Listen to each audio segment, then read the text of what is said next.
Miazgaga Janamach Chigadik, Migrich Guna, Majigum Shina, Hoka Bigamwak, Ogmakanak Megachka Webindiats, Penma Bihunan Nachina. So we're just waiting. I know the registration line was quite lengthy. We have a number of chiefs that are going through the registration process here in person. Just a reminder, this is a hybrid session. Chief Donnie Morse is here, the most important guy. He is here. We can get started now. A reminder, this is a hybrid session, so we do have many chiefs and proxy representatives that are joining virtually as well. We have not officially started. We will be getting underway with the opening protocols very shortly. What will be happening is to my left, so to your right, the doors that you came in, we will be asking all chiefs and proxy representatives that wish to participate in the grand entry to make your way to those doors in 2 minutes. And then we'll get, okay, so what's going to happen is we will be having a warm-up song, and then, so no need to rise during the warm-up, but of course, if you wish to, you may do so. Following that, we will have everyone please make their way to the door if you wish to participate in the opening protocols. So again, welcome everyone. This is the 46th annual General Assembly for the Assembly of First Nations here in Winnipeg, Manitoba, Treaty 1 territory. It's good to see everyone. All right. And we will get started very shortly. Just a reminder, this is a bilingual session. When I speak my Shinimun language, but this is, of course, bilingual, French and English. If you do require translation services, you're encouraged to pick up a translation headset in the back of the room. Just to sign it out, bring a piece of ID, and they will give you the headset, and then you can return it at the end of the day. We will have simultaneous translation as well. We have the sign language happening. Oh, and I didn't realize I hadn't officially started. I didn't realize you were here. Thank you. Thank you very much for that. And again, my name is Adam Fiddler, one of your co-chairs. I'll be up here for the next 3 days with my colleagues, and we will be getting underway very shortly. So with that, Miigwech, Larry gave me the signal that he'll be calling on a warm-up song very shortly, and following the warm-up, if you can make your way to the doors to my left, to your right, to begin the process for the opening protocols and the grand entry. So with that, we'll be having the warm-up song very shortly. Miigwech.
Just a reminder, that was a warm-up song, and we'd like to welcome everyone to the assembly area. We will be getting started with the opening protocols very shortly, so you can make your way to the front. They are just making their preparations, and we will be getting the signal when to start with the grand entry. While we're doing that, I know we have many people here in the room, observers in the back, also still many chiefs and proxy representatives here in the room. Just a couple of housekeeping points. We have the AFN accessibility team that is here. We thank them very much. The team would like to know if you require accessible seating or support for moving in or around the venue, or if you need more space for your scooter. So that is an accommodation that the Assembly of First Nations would like to make. So please feel free to introduce yourself to the accessibility team located here near the stage with the sign language team.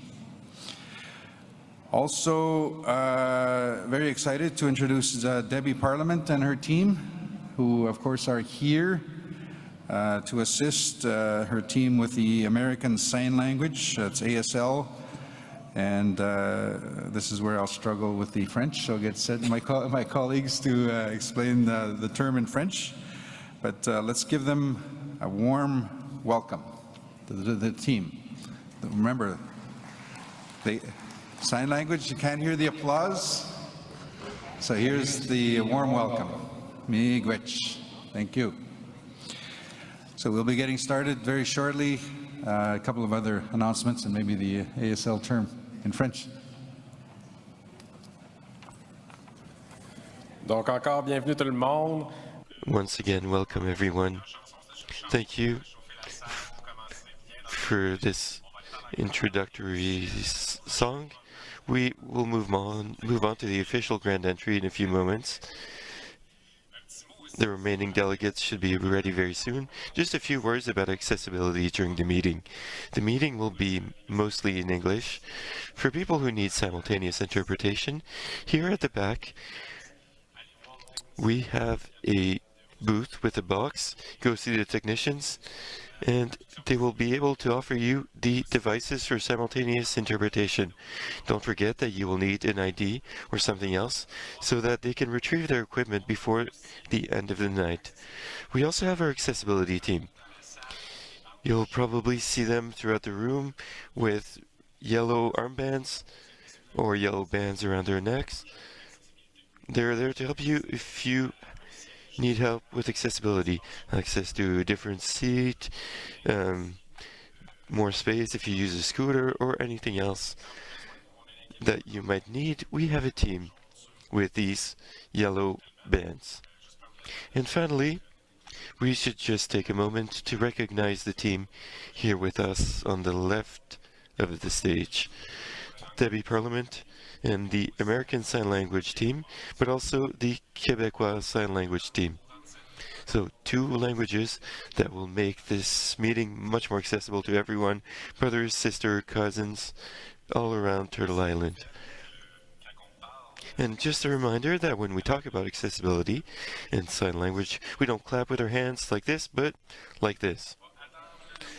And we will wait for the official sign. Get started. And just a quick reminder that for those of you that don't understand French, there should be a bit of it today.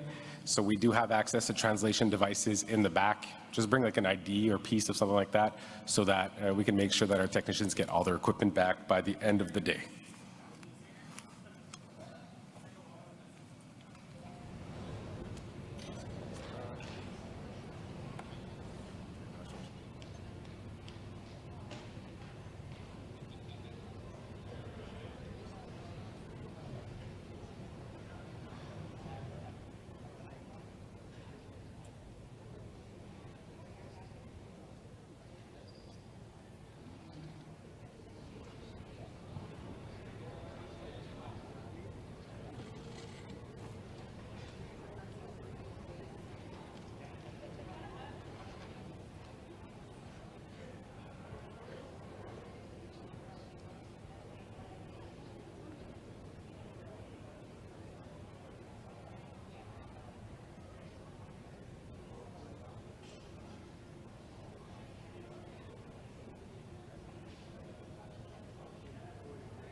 Bon matin, Weliok Sikpug.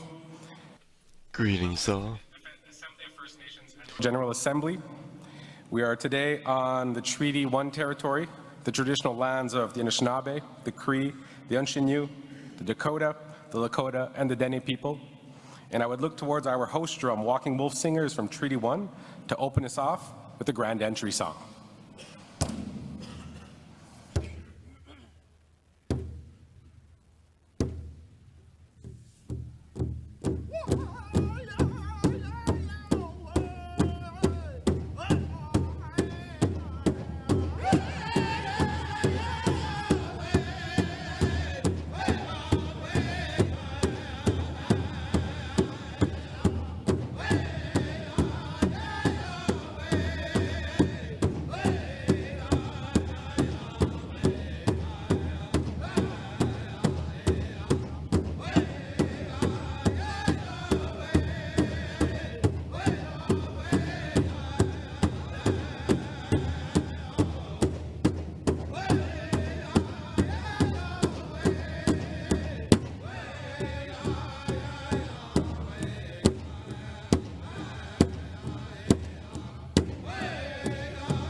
And now, to honor the flags and the staves that were brought in, I would call on the Walking Wolf Singers to play us the flag song.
And now, to honor our veterans, I would call on the Walking Wolf Singers to play the veteran song.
Walaliag, Walking Wolf Singers for those 3 songs, that strong medicine.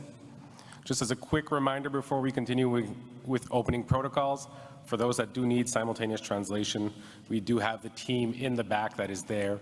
You do have to bring a piece of ID to get your machine just to make sure they get their equipment back. And now to continue us off in the opening protocol, I would call for Knowledge Keeper Leonard Weasel Traveler from Piegani First Nation, as well as Ed Hayden and Dolly Wilson from Treaty 1 to provide us with opening prayers.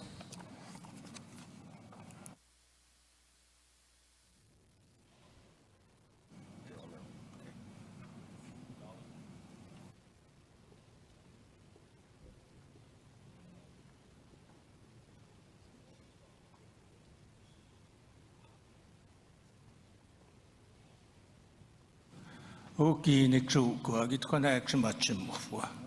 an honor to provide prayer and a blessing to open this monumental conference in my way of life, our culture. I'll be telling stories about this, be legendary amongst my people. It's an honor for me to be here with you and to be a part of this assembly, to call on the Creator to give us blessings for all of us here, for our national chief, all our chiefs, all our leaders. We all need you, Creator, source and giver of life. I ask you for divine intervention, for the best possible outcome of this assembly, of this meeting, for the benefit of our children, our elders, our communities. We all need you, Creator, to give us what we need to bring us out of the challenges of poverty, the challenges that we all have in our communities with the drug abuse, also the human trafficking. I ask you, Creator, to help us to move forward from these challenges.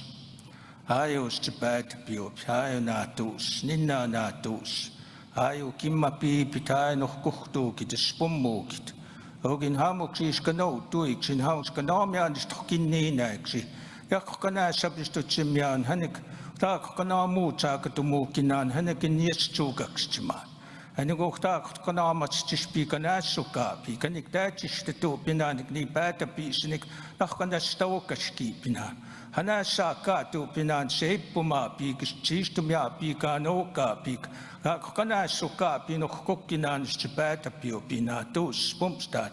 Achkanis Jatsmus, Canon of Christikus, Kakinoxinan, Setnatus, Tronasina, Seto, Penikitatsmuskan, Kinoka Potom, Noxbi, Gochtu, Kitanoka, Hanoka, Anoka Christikus, Knokikakskakis, Batapio, Bakanis Tatsmuskan, Hoginox Spumos Pitaki, Adanaka, Utapu, Taxinogi, Knamsi, Kinina, Xakanasukapi.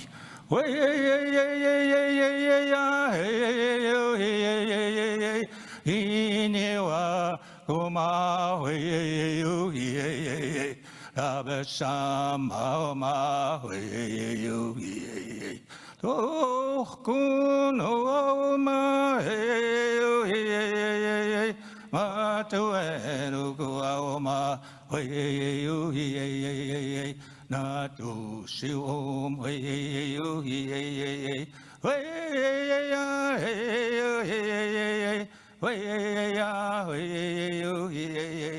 oh.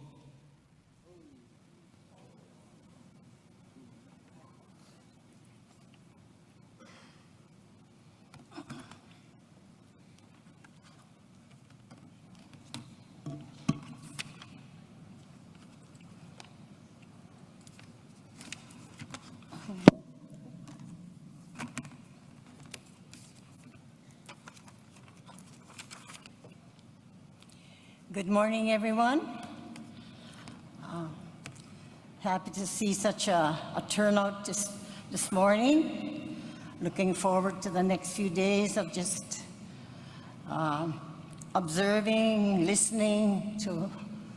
I look around, I see so many different, resources, talents, abilities within our people. But at this time, I'd just like to welcome. My name is Elder Dolly Wilson. I come from the Treaty 1 territory of Peguis First Nation. Today, I'm honored to take this time to welcome all the dignitaries, the honored guests, the chiefs, leaderships, family, friends, communities. I would like to take this time to acknowledge that we are all gathered on Treaty 1 territory, where the first treaty was signed in 1871.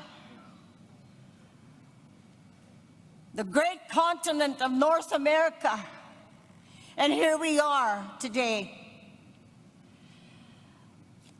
Of course, we know there's a converging of the two rivers, the Red and the Assiniboine River here that, that flows out to the east, the north, the south, and the west throughout our region.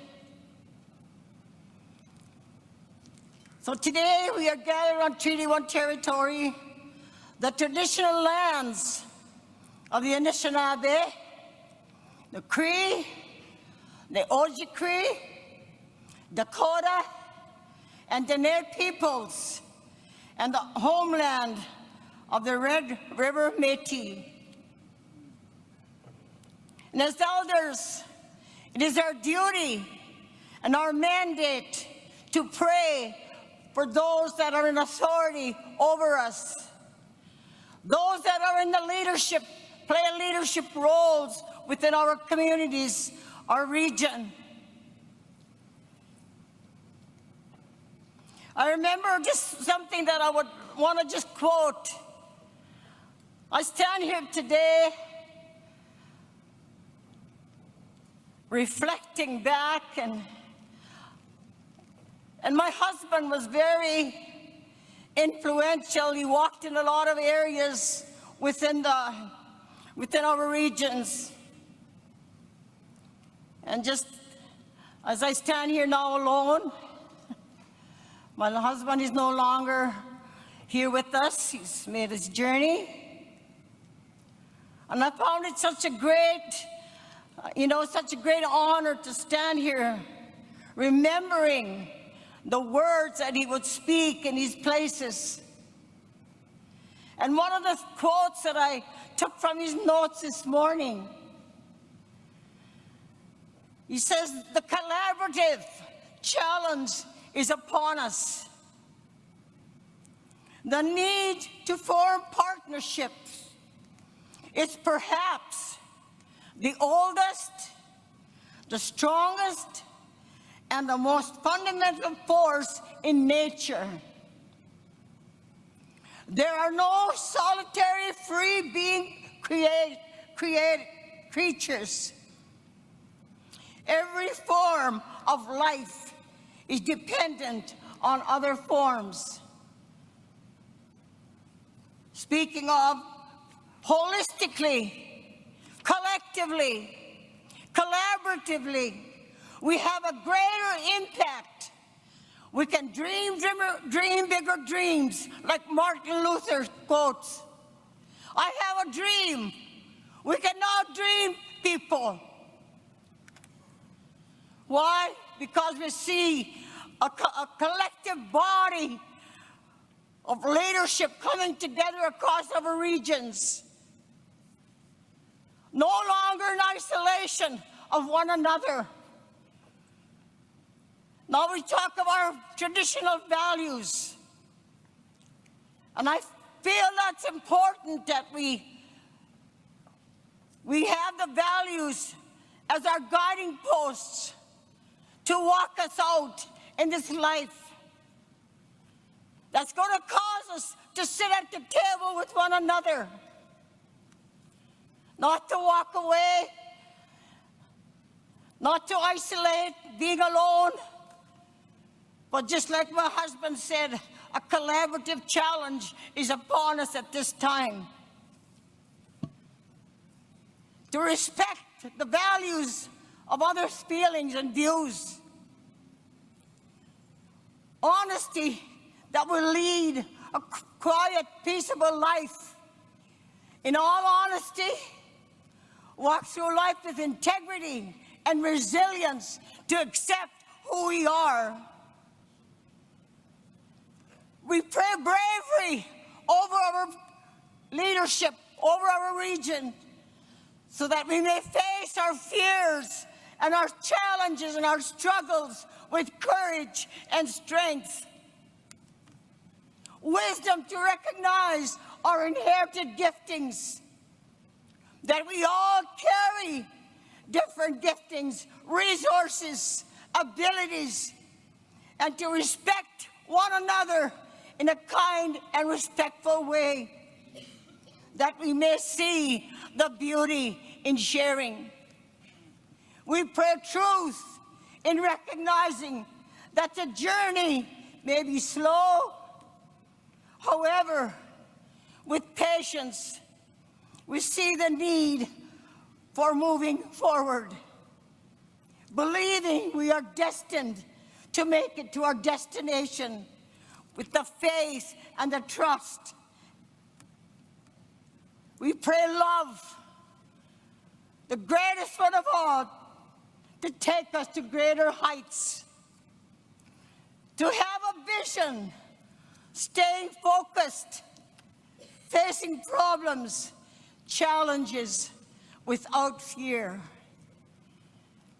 And Lord, that you would just bless our people this day across our regions.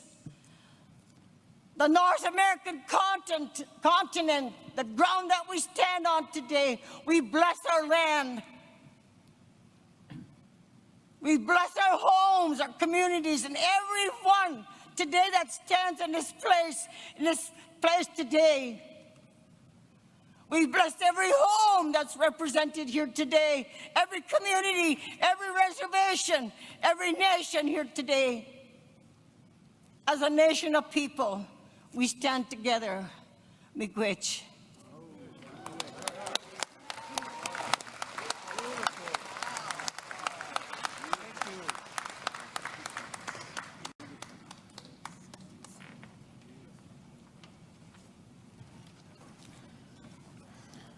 I think I found my new favorite person this week already. I want to recognize Ed Hayden to come for an opening prayer.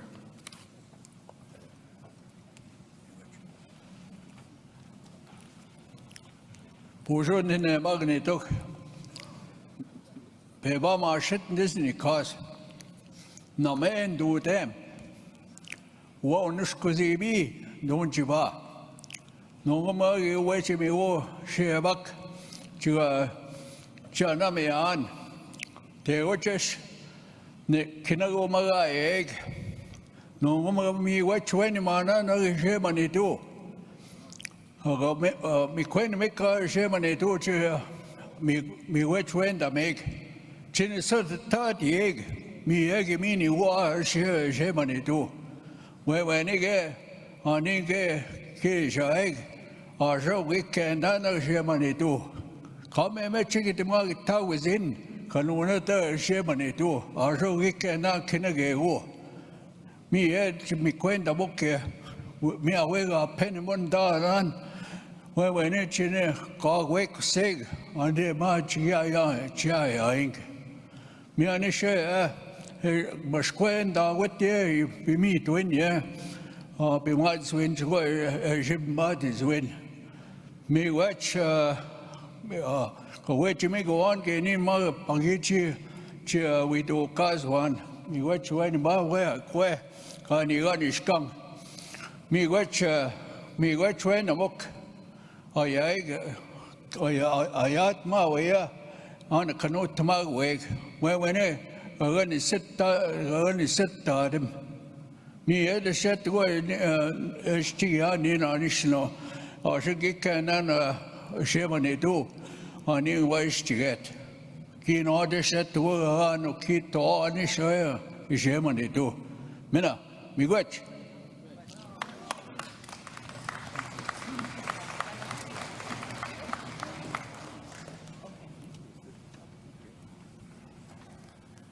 So we'll all in Ed, Dolly, and Leonard for those opening prayers. I would now ask that the flags and the staves be posted, and then we will continue on with welcome by the host officials and territorial welcome after.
So we're just giving a few final moments for the Eagle staffs to be posted.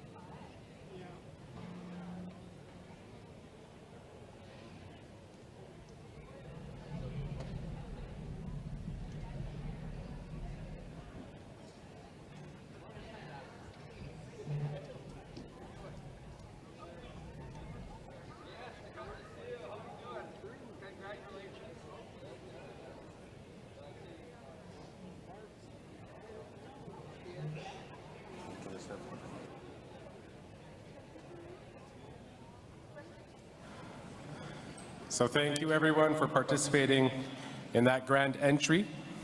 We have something special today too, and I would invite our delegates who wanted to present a new flag to please come to microphone here, microphone number 1.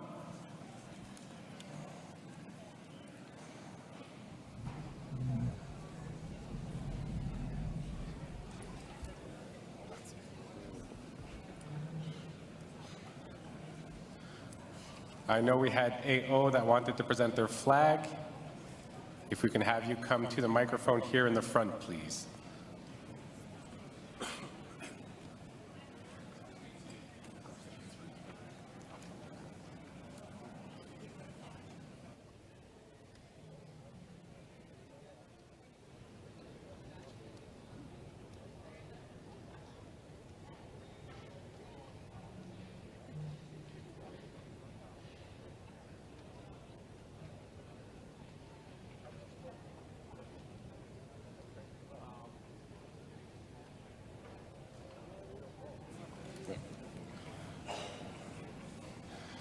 Seeing as how our presenters aren't here, we will continue on with the agenda and come back to it at a further.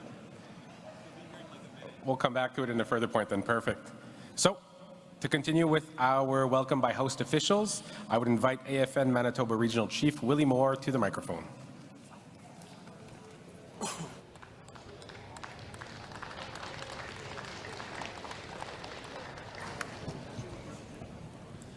Morning.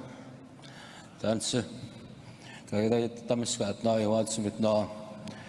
Moore, Manitoba AFN Regional Chief, Nistrasi Cree Nation, 3 to 5. Morning, Chiefs, Grand Chiefs, Elders, Veterans, Youth, Leadership, AFN Committee Councils, and honored guests. On behalf of the Assembly of First Nations, Manitoba Region, and our Manitoba Chiefs and Assembly, I welcome you all to our 2025 AFN AGA. I'd like to thank my colleagues on the executive for giving us the honor to host you guys and to host our AFN AGA.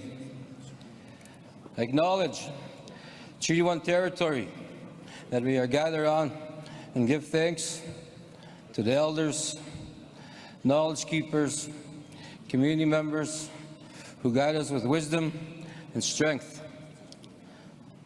Thank you to Jason Pronto for the pipe ceremony this morning, knowledge keeper Leonard Weasel Traveler for the opening prayer, and Hilda Atkinson for the water ceremony, and our two elders there, Elder Wilson for the opening remarks and prayer as well.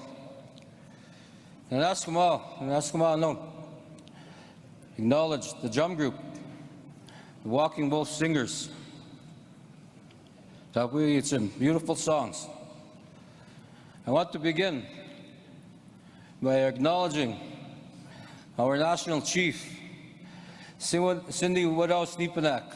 National Chief, sister, it is an honor to welcome you home to Manitoba, where your leadership journey began.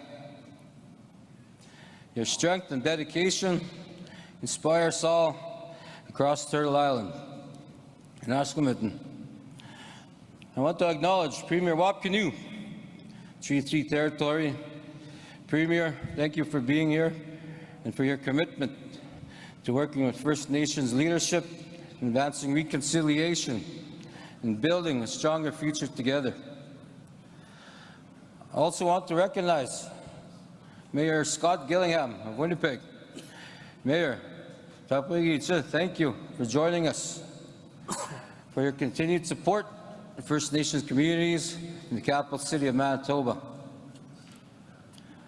I extend my recognition as well to the Chiefs in Assembly, Grand Chiefs and Regional Chiefs, as well as the federal and provincial representatives who are joining us this week.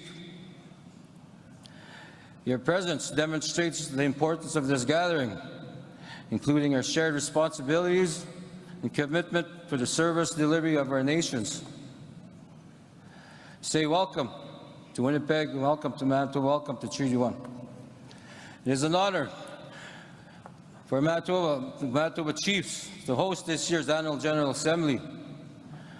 Our region is home to 63 proud First Nation communities: the Cree, the Anishinaabe, the Dakota, the Dene, and the Sininyu nations.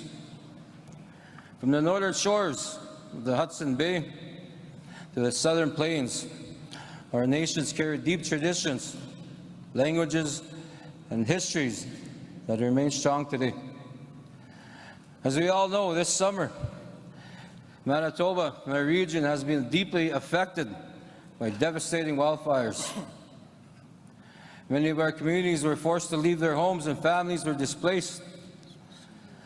Some of our people are waiting to return home, and the hardship they face reminds us of the urgent need for stronger emergency responses and long-term supports. It wasn't too long ago, this room was filled with our people from our communities, filled with cots. I ask that as we gather here, we hold those communities in our thoughts and keep their resilience at the heart of our work. I also want to take this time to acknowledge late Chief Jim Bear from the broken-headed Ojibwe Nation for his fearless commitment, dedication, calm, steady leadership, and guidance in advancing the realities of our people. Chief Gordon Bluesky of broken-headed Ojibwe Nation in Treaty 1. Speak more to that later. The AFN Annual General Assembly, as we all know, is the largest national gathering of First Nations leadership in Canada. Here we bring our collective voices together to discuss, to set direction, so we speak with one mind for the future of our nations. All the issues are collectively critical, as we all know. Bill C-5, housing, clean water, so forth. We must remain united every step of the way. The challenges are many, but so is our resilience. Let's not forget that. Together, we carry that forward, the spirit of unity and nationhood that always has defined us. Acknowledge the youth, Scott Tusak and Anaskamitna, who are here with us. I was once part of the youth councils growing up. That's where my journey began. You are not only the leaders of tomorrow, but the leaders of today. At this time, I'd like to welcome Manitoba Youth representatives, Woodhouse Cree Nation, Julie Albert and Tim Paltzer, to the AFN Youth Council as their Manitoba reps.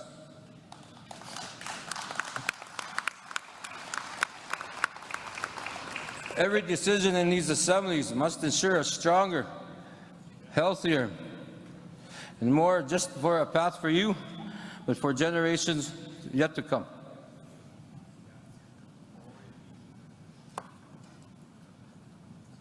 To our elders, Itatusak, Inaskamitna, I thank you for grounding us with your prayers and your teachings.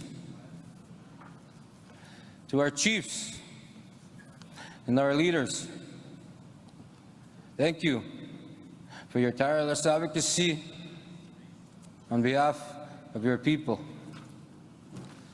To our communities, to our nations in Manitoba and across Canada, thank you for your resilience and for reminding us of why we are here. To all our guests, thank you for joining us and supporting this important gathering. Our Manitoba Chiefs are honored to host you. As we all know, over the next 3 days, let us share openly, listen deeply, and leave here united in our purpose. So on behalf of the 63 First Nations of Manitoba,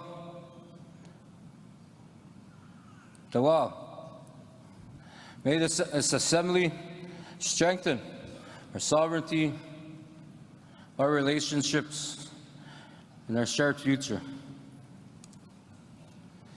It's going to be a good 3 days. So look forward to visiting each and every one of you. It's good to see faces from coast to coast, our relatives, our friends, as we gather here for the next 3 days for our assembly. So with that, Igosani, Miigwich, Masicho, Opera. Thank you. Thanks.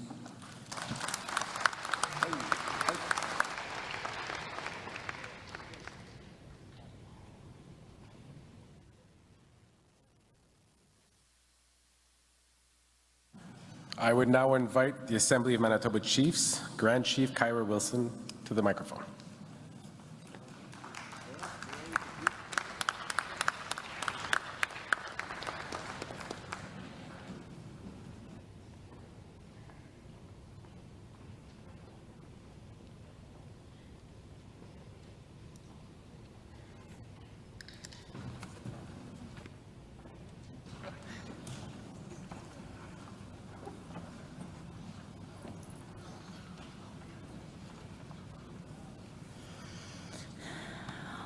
All right.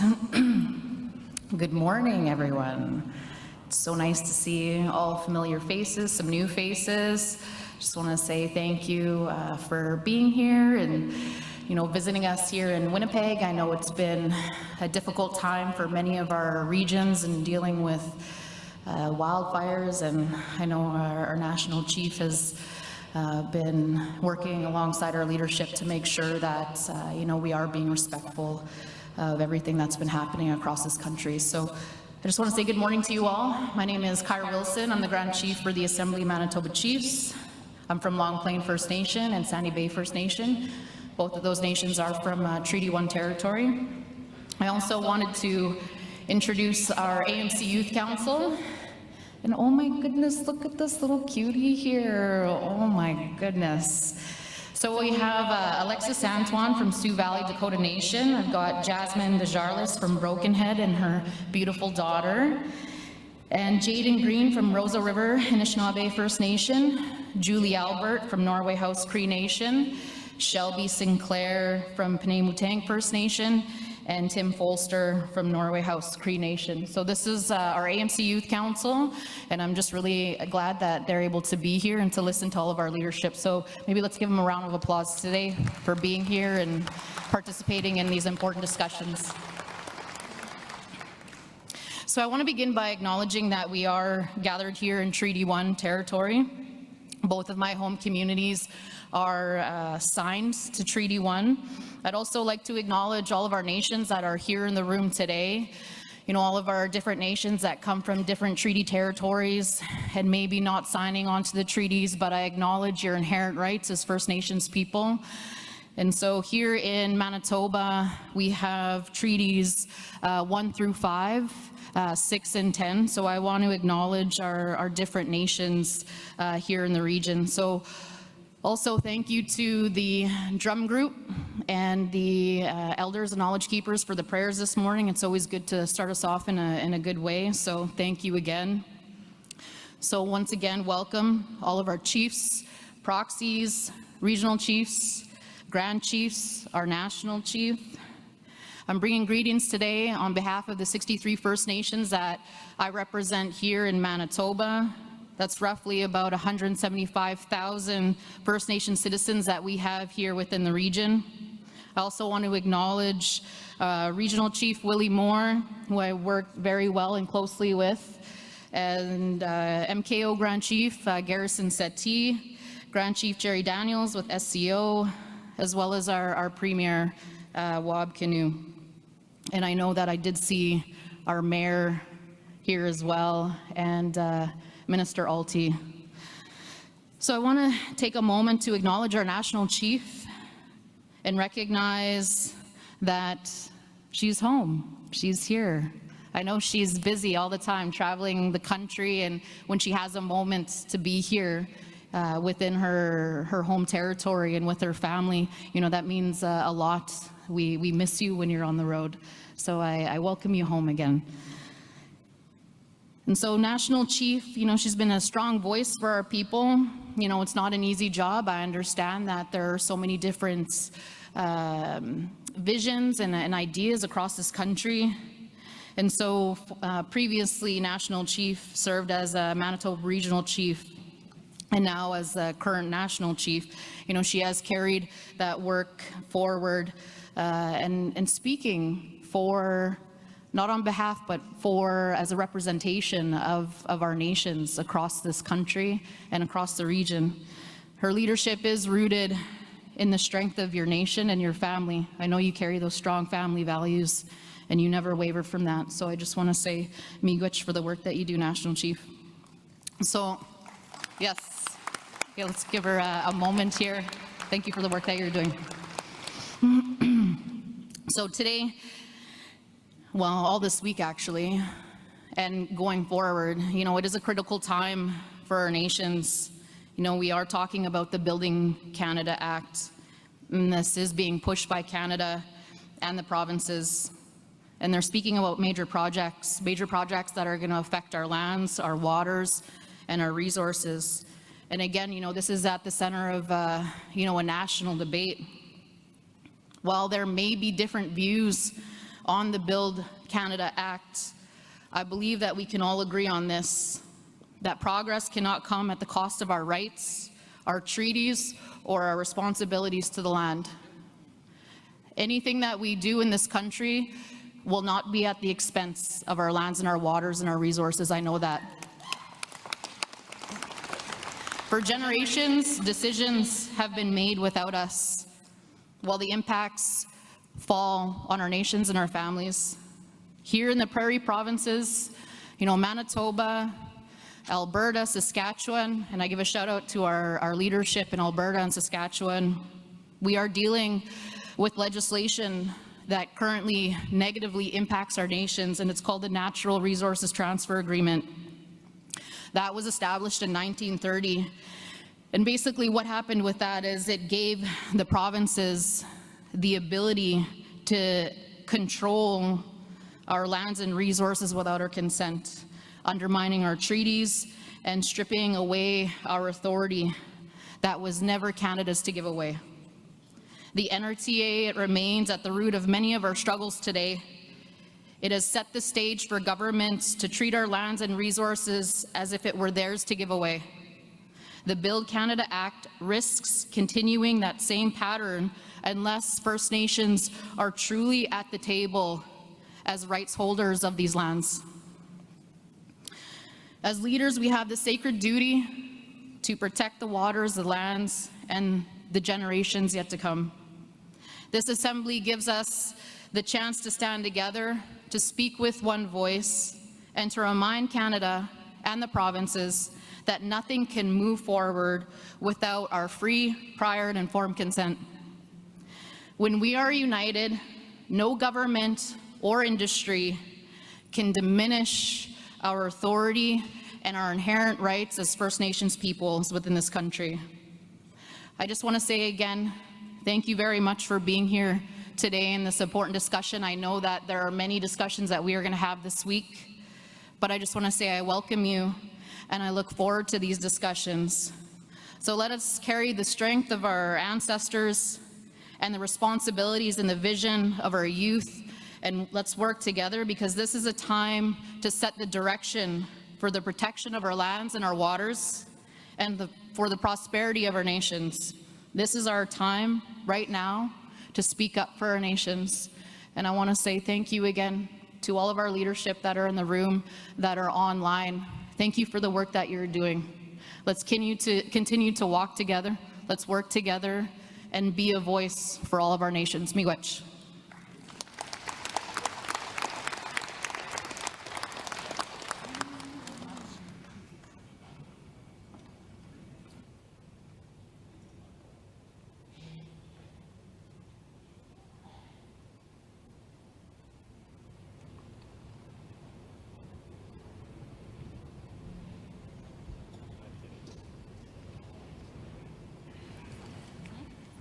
We will now move to microphone 2 for Grand Chief Alex McDougall. If I can have microphone 2 open, please. He's here. Guatemala magajitich no magizigach. Nanako me tona magwangeni bagina na tikitiane go tebendo bagat naman hwe nukhana chigunant we khon hwe epandominak our national chiefs in the Woodhouse. Mage jabatakete hwe geninont hwe gans niang ma in Manitoba, Island Lake. Just like to very quickly present to the AFN Assembly the national chief, our flag, New Nation flag representing our 4 Island Lake communities in northern Manitoba, Garden Hill, St. Teresa Point, Wasagamak, and Red Sucker Lake New Nation. Thank you.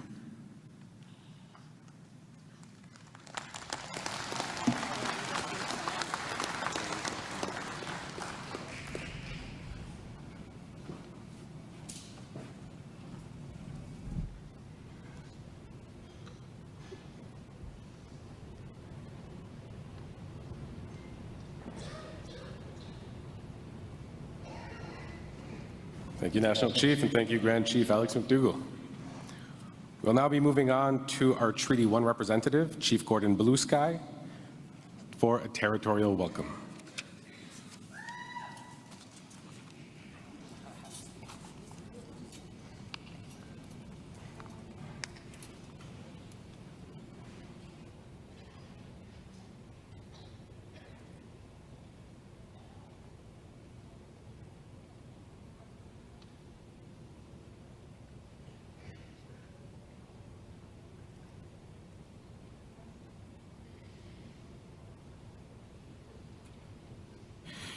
Hello, everybody. Bonjour and Denewe Magridok. Before I get started, I wanted to ask our Southern Youth Leader, also a member of our broken-head Ojibwe Nation, Jasmine Desjarlis, to come and say a few words prior to my getting started. Thank you. Bonjour. My name is Jasmine Desjarlis. I am the Southern Youth Representative for AMC. This is my baby. Her name's Ivy. I want to acknowledge the elder that started us in a good way, as well as the chiefs and the proxies and all the counselors that made the trip to come to Treaty 1, so welcome to our land. I also want to mention that majority of the Youth Council is present, as you just seen. We will be seated in the back, and we're here to observe and learn from the leaders that are today so that we may step into those positions with acknowledgement that work is already being done so that we may carry it forward. This past week,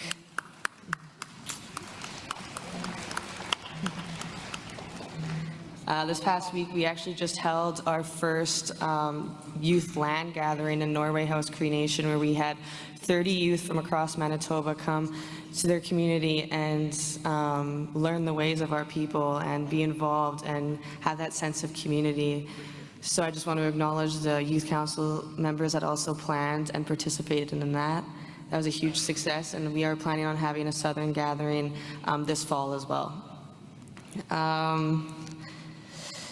With that, I also want to say Chimigwech, and we are excited to be part of this room and this atmosphere and feel the energies of the leaders today. Thank you, Chimigwech.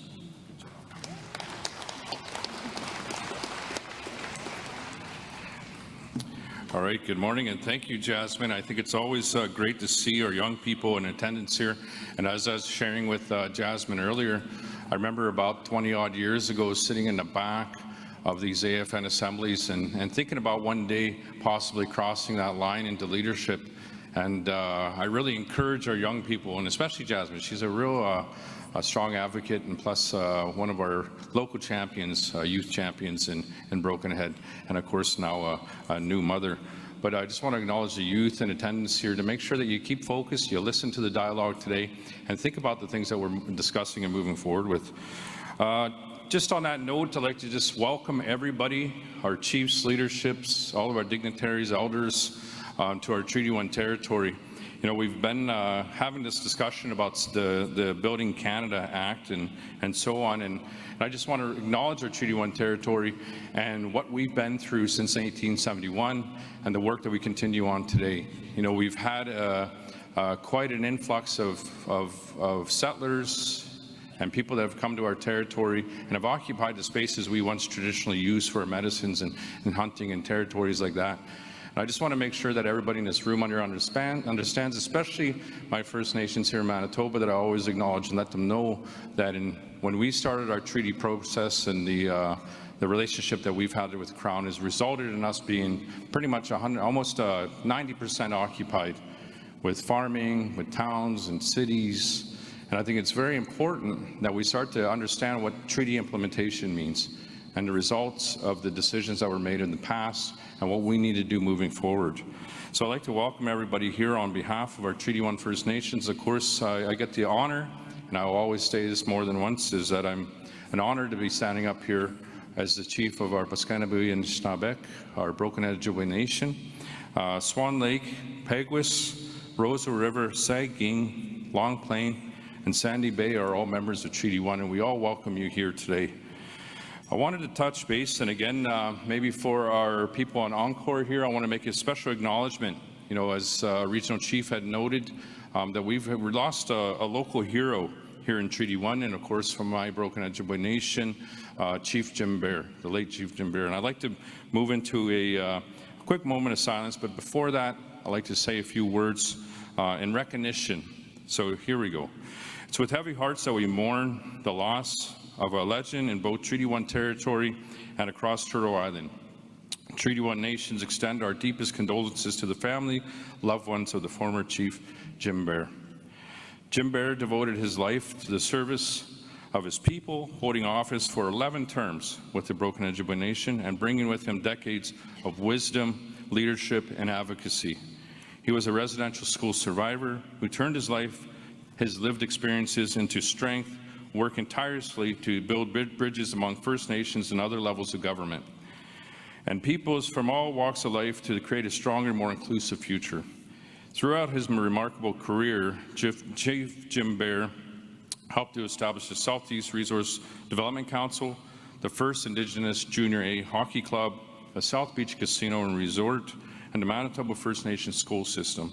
He served as the first chairperson of the Treaty Land Entitlement Committee of Manitoba, and also the chair of the Freshwater Fish Marketing Corporation, and played an instrumental role in his last couple terms in the negotiations and reclamation of the Nawa-Odina, which is now currently Canada's largest urban reserve, which I get the honor of being a part of developing right now. He also led the way in repatriating the late great Sergeant Tommy Prince's war medals. He was really proud of this achievement, of this accomplishment, where he would also participate in Veterans Day acknowledgements of Sergeant Tommy Prince, and he was just really proud of that. You know, thank you. As many might know, Sergeant Tommy Prince was from the Broken Ojibwe Nation. He's the most decorated First Nation soldier in all of Canada. He was, you know, Jim Bear was always an advocate of our veterans. You know, of course, myself being a veteran, and he also held me in high regard. He'd also encourage me, and he'd also acknowledge all of our other veterans as well. Chief Jim Bear's impact extended far beyond our community. He was recognized with numerous honors, including the Queen's Diamond Jubilee, the Queen Elizabeth Platinum Jubilee Medal, the Canadian Race Relations Foundation Community Champion Award, and more. Most recently, he was presented the Treaty 1 Lifetime Achievement Award, which I was very proud to give to him this past spring prior to his passing, and also in recognition for his lifelong dedication to advancing rights, sovereignty, and prosperity of First Nations. He will be remembered not only as a leader, but as a mentor to myself and to many others, as a voice of encouragement and a symbol of resilience. He used to always tell me, especially when I'd come to him and I'd share a few of the struggles that I was going through, and of course someone like him being through 11 terms in office, and I would tell him about some of the challenges, and he would always tell me, water is off a duck's back. You know, he'd always tell me that you just let it go, move on, stay true, stand in your truth, and keep moving forward on behalf of your people. So of course, on behalf of our Treaty 1 nations, and of course everybody here, I'd like to honor his life and his legacy and the teachings of Chief Jim Bear. May he journey safely to the spirit world, and may his family and nations find comfort in knowing his work and spirit will continue to guide future generations. So if we could, please help me in standing and taking a moment of silence for the late, great Chief Jim Bear.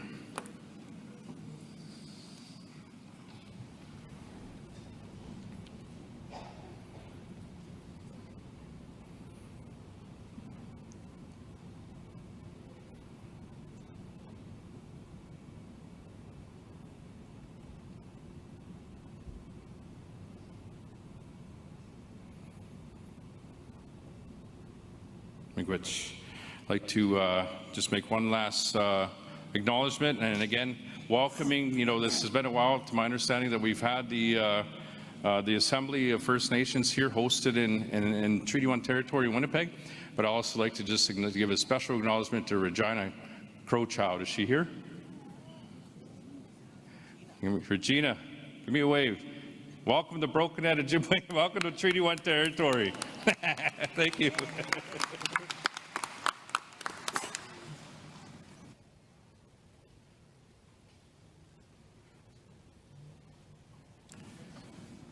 So our next dignitary, I would like to invite over Winnipeg's Mayor, Scott Gillingham, to the microphone.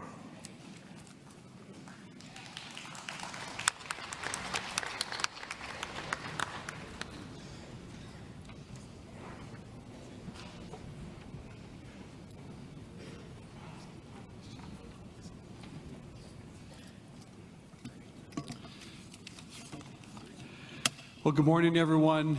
It's a real honor to welcome all of you here to Winnipeg, to Treaty 1 territory. I want to acknowledge first the elders, the knowledge keepers, the drummers, the songs, and it is certainly my honor to welcome all of you, all the chiefs, regional chiefs, grand chiefs, elders, delegates, community leaders, to the Assembly of First Nations Annual General Assembly being held here. I'm so glad that you're here and holding your important assembly in our city. I want to acknowledge our Premier, and certainly to acknowledge my friend, National Chief Cindy Woodhouse Nepinak, and my friend, Regional Chief William Moore. Thank you so much. And I'm going to go as far as to say, as the Mayor of Winnipeg, I even welcome all the Saskatchewan Rough Rider and Edmonton Oilers fans. Even you are welcome here today. But this, in all seriousness, this gathering does bring together very powerful voices and leadership from across the nation. It is certainly days of dialogue, for shared vision, for setting the course ahead at this critical time for First Nations communities from east to west to north to south. And I want to thank Treaty 1 Chief, Broken Head Chief Blue Sky, Gordon Blue Sky, thank you so much for your comments regarding the passing of Chief Jim Bear. As Chief Blue Sky said, his passing, his death is a huge loss, not only for First Nations communities, but for non-First Nations communities, for all Winnipeggers, for all Manitobans, indeed for all Canadians. He was a respected leader, a strong voice for his people, but also a strong voice and a teacher and a leader in reconciliation. And his memory and his work, we know, will live on.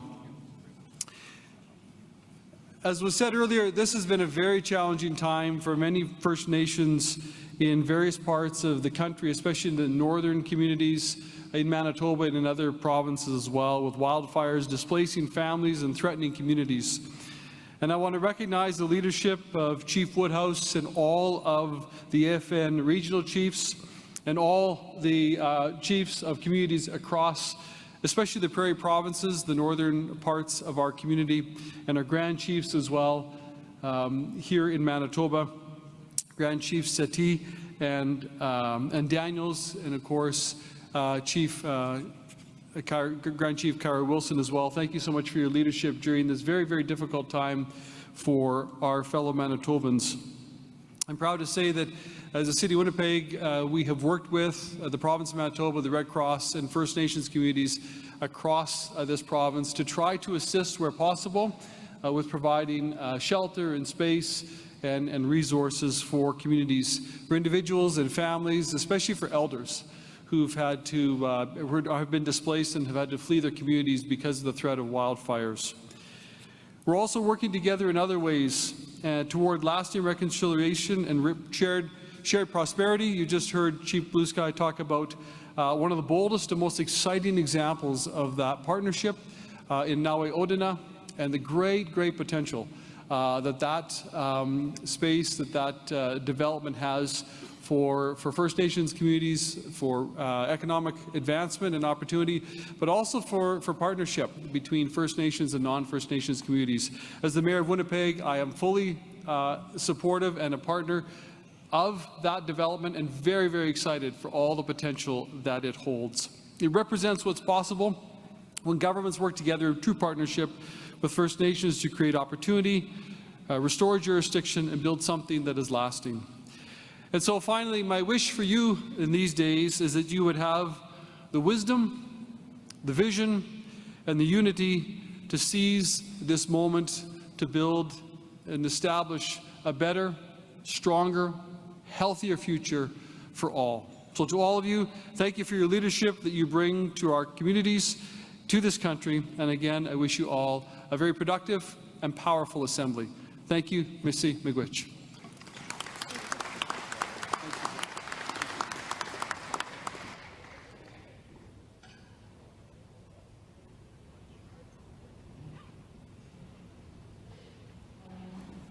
Thank you, Mayor Scott Gilligan. I will now invite National Chief Cindy Woodhouse Nepinak for the opening remarks. J'inviterai maintenant la chef nationale Cindy Woodhouse. I would now invite Cindy Woodhouse Nepinak, Grand Chief, for her opening statement. Which Apajikachinendam Akanakabi Jayan Nungum. It's such an honor to see each and every one of you here. Anin, Buju, to each and every one of you for coming here to Treaty 1 territory. We acknowledge that we are gathered here on the Treaty 1 territory, and I also acknowledge and hold up and host the drum. Thank you so much for being here, Coco, and your team. I'd also like to thank our elders. Give me 1 second. Our elder Ed Hayden, of course, and Dolly Wilson and Leonard, thank you so very much for opening up this assembly in a good way. We also acknowledge the Eagle staffs and all the ceremonial items. We acknowledge Treaty 1 chiefs for welcoming us to their lands. Thank you so very much. We also lift up Manitoba Grand Chief Kyra Wilson, Regional Chief Moore, for your ongoing leadership and your assistance with planning this week's event. I also want to just say a special mention of AO Grand Chief Alex McDougall, MKO Grand Chief Garrison Settee, SCO Grand Chief Daniels. Thank you all for welcoming us here. It's been 11 years since AFN has hosted a national assembly in Manitoba. And of course we had planned previously, but Manitoba's previous government was tough on us, and they put us into one of the darkest and most divisive election campaigns that this province has ever seen. So I want to thank Manitobans for standing up to that hatred during the last election. It was really hard as a First Nations person to see billboards speaking up against our women that were voiceless in landfills.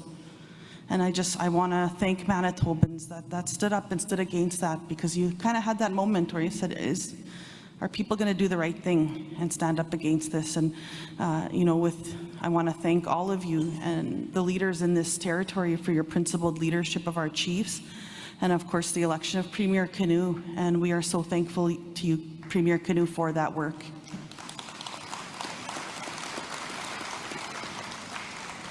We want to start with a few words today about the Manitoba Chiefs hosting us this week. For those of you that don't know, my home community is just a couple of hours up the road from here. And I grew up surrounded by my family, my language, and my culture in Penamotang First Nation. And I feel so blessed that I was able to grow up with my parents are here, Garnet and Lorette Woodhouse, if you could just stand. And I'm so busy, and I know that I'm always taught since I was a little girl that you have to honor your parents, honor your grandparents. Mom and Dad celebrated 52 years last week, and I was busy, but I honor you now. Yeah, thank you. And I'm so also think of my grandmother, that's above my grandmother and my great-grandmother, because without that gift of being surrounded by your culture and by your language and by your families, I couldn't be here today. And so our Manitoba Chiefs have been a family for me too, since I was a little girl. And so in my entire adult life, I've worked for Manitoba First Nations and now nationally, and they've been there for me. And so I sincerely thank the Chiefs in this province for your ongoing guidance and your inspiration. And of course, one of those leaders was Broken Head Ojibwe Nation Chief Jim Bear, that sadly passed away last week. So I thank him for his commitment that we've seen such a beautiful tribute today. We've lost a few other great leaders over the past year as well. It was a week ago this week, just steps from here, on the steps of the Manitoba Courthouse, that Grand Chief Kathy Merrick suddenly passed away. Months later, just a few streets from here, we paid tribute to the late Justice Murray Sinclair in a fitting national memorial. They remain as a beacon of hope for all of us, and we feel their spirit with us here this week. When we think of resilience and strength over the past year, we also think of the brave families of our Manitoba sisters, Mercedes Myron, Rebecca Quantoise, Ashley Shingus, and Morgan Harris. It has been an emotional year. Yeah. It's been an emotional year, but I know that when we speak on behalf of all chiefs in Assembly in expressing our respect and our love for each of you, and we will continue to stand with you. For 3 long years, these families carried an unimaginable burden for their loved ones that they should have never had to fight for, and they should have never had to fight that hard. Rebecca, Morgan, Mercedes, and Ashley were entitled to live free of violence, and they deserved respect and dignity in death. It is in their honor, we renew our Assembly's call, all of us, for an independent inquiry into the response of the Winnipeg Police and the previous provincial government regarding their decision in these cases. They need to be held account. So a lot has happened over this past year. We could spend the whole Assembly talking about the past year, but there are a few things that I want to touch on, starting with the release of the First Nations Justice Strategy in June.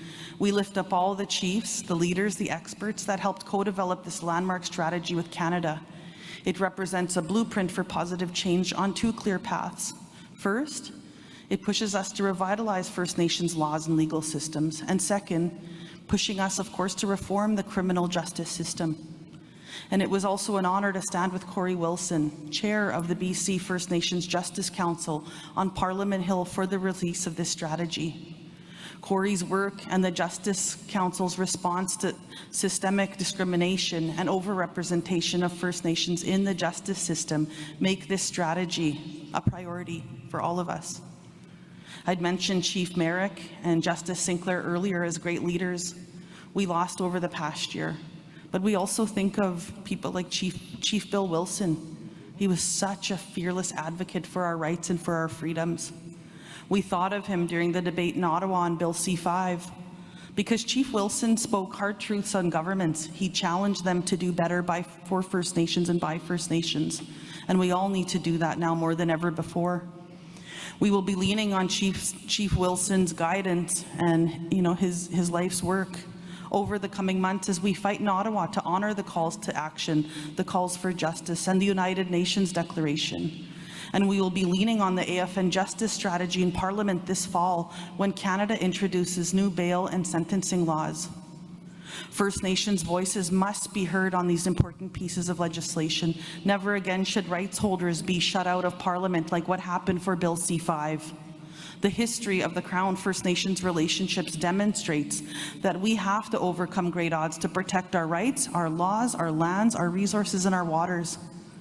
First Nations have learned through hard experience that if we don't mobilize to protect our rights, no one else will.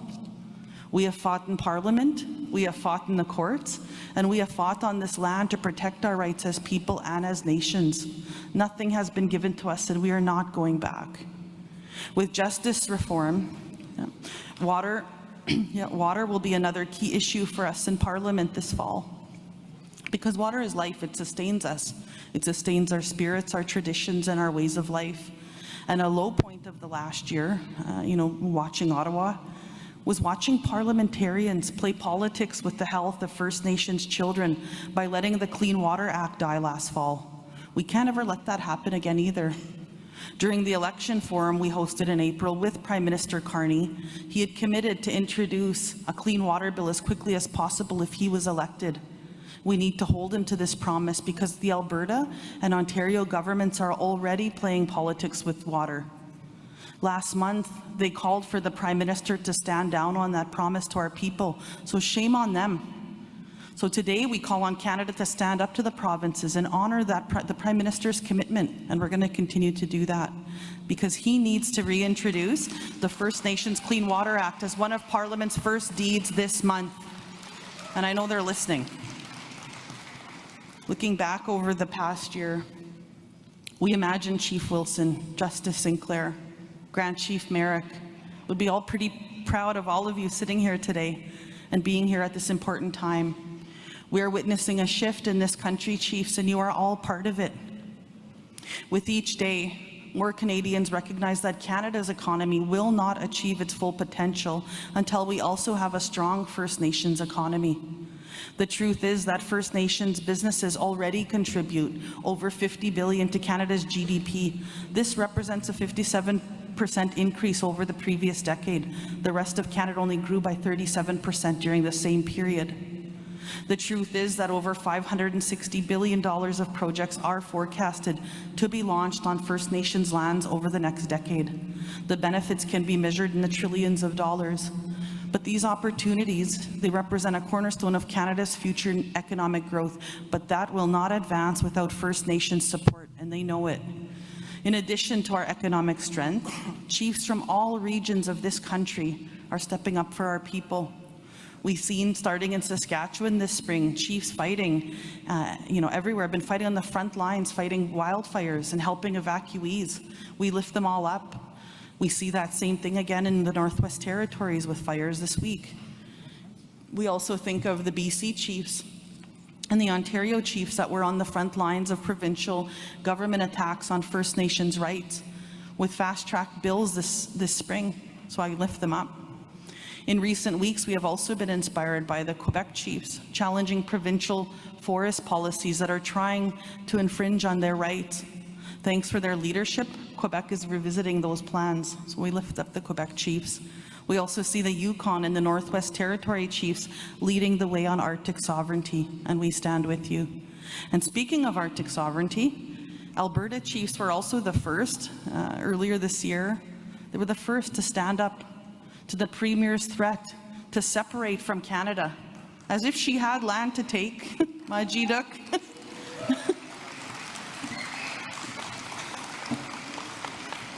Looking back over the past year, we also lift up the 8 First Nations members of Parliament elected to the House of Commons in April, 8 First Nations people from all different parties. I'm so proud of them. and First Nations voters right across this country lifting up their own people, making a difference in dozens of constituencies across this country.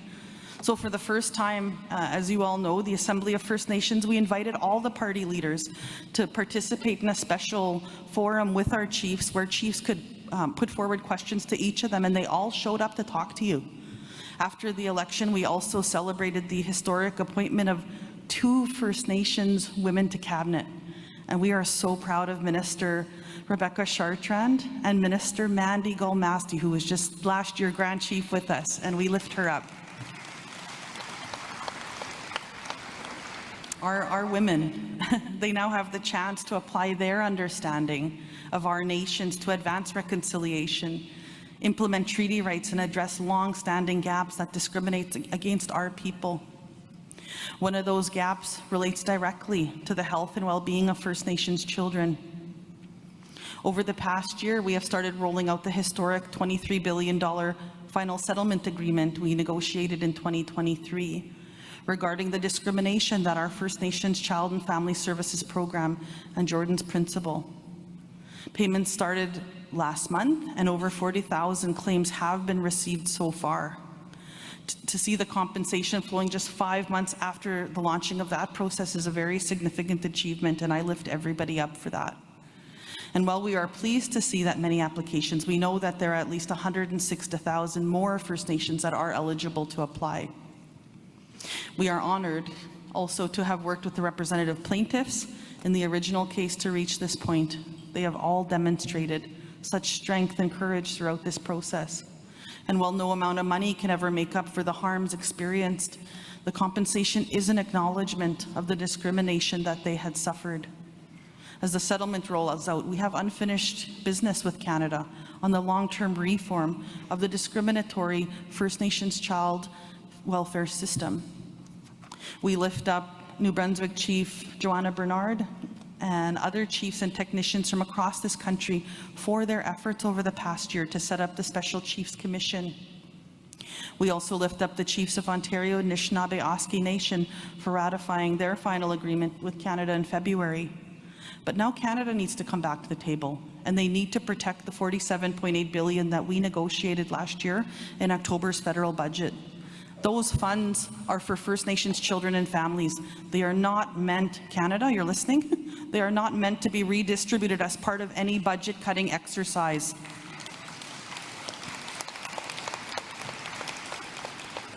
On that note, I'd like to conclude today with a few words just about next month's federal budget. This was an important topic that came up at the Prime Minister's July summit. In the coming days and weeks, we will be focusing a lot of attention on October's federal budget. Federal budget must advance reconciliation and Canada's international obligations to respect our right to self-determination. This October budget will be the new government's first chance to commit to closing the infrastructure gap and address some of the mistrust created by Bill C-5. It is an opportunity to advance implementation of the United Nations Declaration on the Rights of Indigenous Peoples, the principles and the calls to action, and the Truth and Reconciliation Commission and the National Inquiry into Missing and Murdered Indigenous Women and Girls. Media were excluded from those discussions at the federal summit in July. Chiefs in attendance know that behind those closed doors, the budget was discussed with Prime Minister Carney. And when we asked about reports of federal cuts to First Nations budgets, the Prime Minister reassured chiefs at that meeting that he understood that more needs to be done, not less. The truth is that the persistent gap in socioeconomic outcomes between First Nations and the rest of Canada coincided with the 2% cap that was imposed for decades. Thankfully, new investments by the previous governments have started to make a difference. The most recent First Nations Wellbeing Index report concluded that the gap narrowed between 2016 and 2021. And this progress represents the largest gap closure between First Nations and the rest of Canada in the past 4 decades. So this is not the time to go back and undo that progress. That 2% cap was hard on our people. Over 20 years, there was no growth. So Canada has to listen again and remember that. The Prime Minister said that this reality was absolutely clear to him, particularly related to policing, to healthcare, to social services, to education, and the infrastructure gap. So in response, the Assembly of First Nations, we presented our budget submission to Canada in August, as we do every year. And of course, to make sure that we're pushing also for the fall, every fall economic statement that we're there, and spring. So we will share a summary of this week, but we are happy to talk about a few key elements with you before we conclude today. In addition to maintaining the $47.8 billion for child welfare reform and reflecting resolutions from chiefs, our budget submission responds to the new government's emphasis on capital investments, on essential service gaps, and building capacity for growth. Accordingly, we have included a significant emphasis on infrastructure. First Nations infrastructure priorities are matters of national interest and priority. Those needs cannot be just addressed by only trickle-down economics, what's being proposed. Specifically, we have called for strategic capital investments over 10 years to close Canada's $360 billion First Nations infrastructure gap in your communities. In addition to significant socioeconomic benefits to First Nations, this investment will create hundreds of thousands of jobs and more than offset the impact of Trump's illegal tariffs. To honor another commitment from the Prime Minister to chiefs, and as part of addressing that infrastructure gap, the AFN budget report also calls for an immediate $2.6 billion investment towards the delivery of a First Nations policing as an essential service, just like any other Canadian community enjoys. You deserve that too. First Nations citizens have rights under the Constitution and international law to safety and security. Too often, as we've seen in the past, discriminatory police action leads to serious injuries or deaths. Over-policing, under-policing, and over-representation of First Nations people in federal corrections. The failure of federal and provincial governments to end discrimination in our First Nation policing and justice system contradict the spirit of reconciliation and the calls to action. Also, on education, to commemorate the 10th anniversary this year of the historic final report of the TRC Commission later in December, our federal budget submission also invites Canada to consider a once-in-a-generation investment in First Nations education, training, and languages. As Commissioner Sinclair reminded us in his life, that education got us into this mess, and education will get us out. That is why we are very concerned about reports last week about Canada terminating negotiation tables that were on the verge of completing important regional education funding agreements. Any efforts to cut the federal budget on the backs of First Nation students will set this country back on reconciliation and only serve to limit Canada's economic prosperity in the end. Canada is protecting provincial health, provincial education, and provincial service programs review for this year. They're not going to do reviews on them. And the same needs to apply for First Nations. We need to keep investing in those critical infrastructure for our kids. In addition to other essential community health investments, the Assembly of First Nations budget calls for an urgent $700 million investment to support First Nations-led mental wellness strategies and the distribution of more naloxone kits in your communities across this country. There will be a special session on this topic, and so we encourage your participation and your advice. And on the Building Canada Act, the AFN budget submission recommends an $800 million investment over the next 2 years to support First Nations review of national interest projects. As part of their Bill C-5 implementation plan, Canada has dedicated $40 million in funding to support First Nations participation in national infrastructure projects.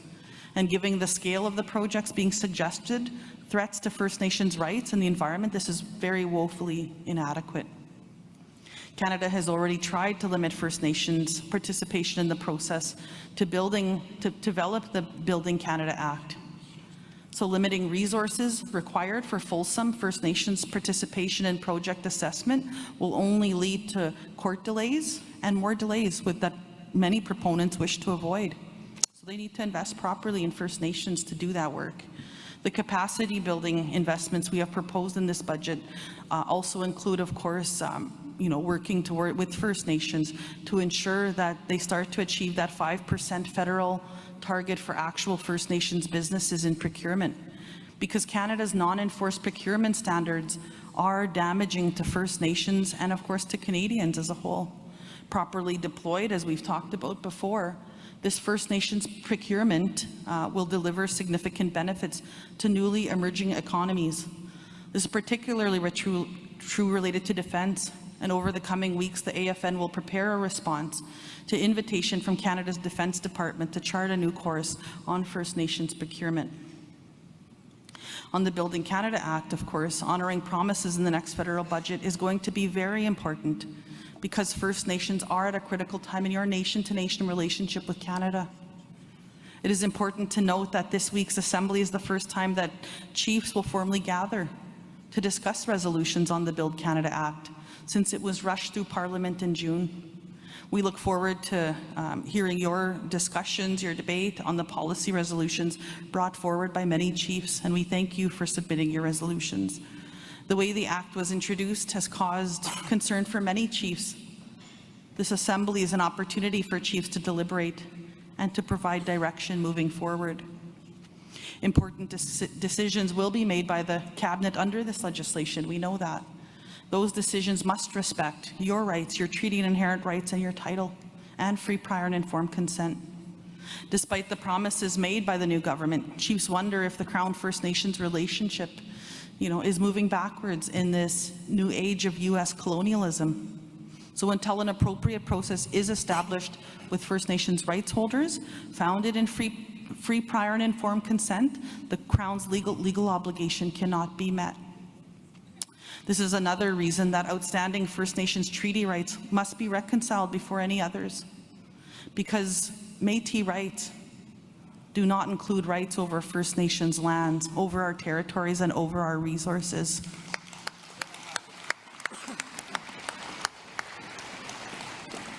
We have governed these lands since time immemorial and prior to colonial borders, and we just need to remind Canada that.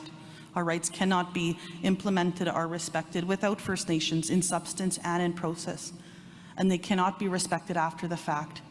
When federal and provincial governments tried to exclude First Nations from the process to repatriate the Constitution in the early 1980s, we successfully fought to ensure Section 35 was included to affirm our treaty and pre-existing inherent rights.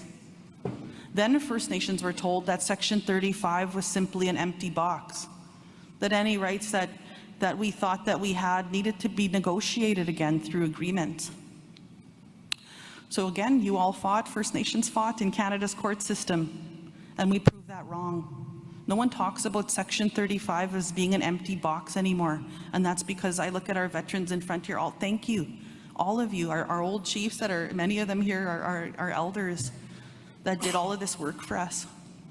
Because now there are hundreds of court decisions affirming the substance and strength of the Constitution affirmed of our First Nation rights. And we raise this critical history because First Nations rights have to be taken seriously and must. So despite the dark side of Canada's history, First Nations, regardless, have always fought for Canada during difficult times, during the War of 1812, during World War I, World War II, recently Afghanistan. First Nations have always been on the front line in high numbers. It's now another one of those times. And as First Nations, we stand with Canadians in condemning Trump's illegal tariffs. We support economic growth and prosperity for all, but not at the expense of our rights or the Crown's legal obligations to our people.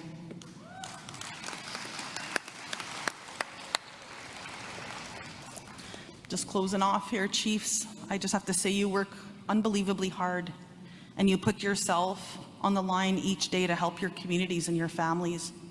It is my honor to be your advocate to many governments. I'm thankful to be in Ottawa every day. Ottawa is a different place, but I'll be there to work for you, to advance your priorities for your First Nation.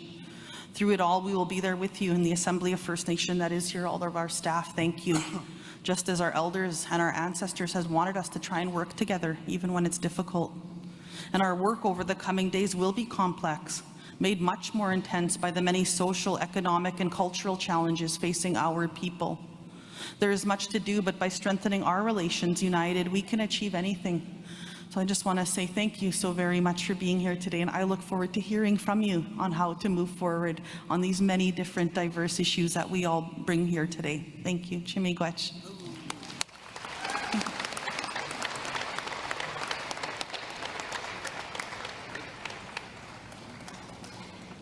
Chimigwech, National Chief. The meeting is now officially called to order. Donc, l'Assemblée est... The meeting is now officially open. I will give the microphone to Adam for the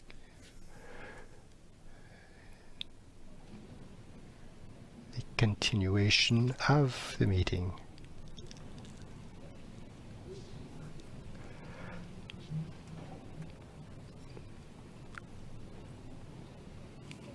Miigwech.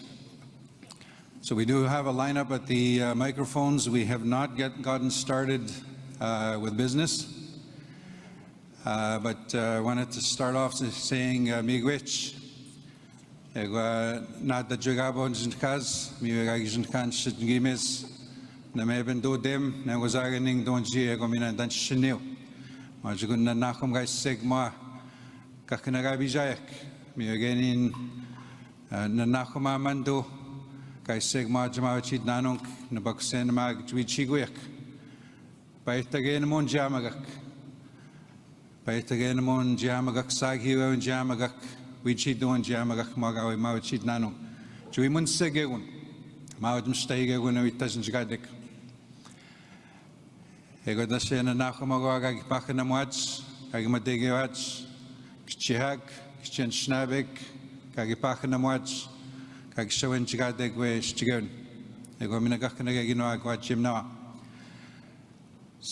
I just wanted to introduce myself as one of the co-chairs of the Assembly, introduce myself in my language with the traditional name that I was given. My English name is Adam Fiddler.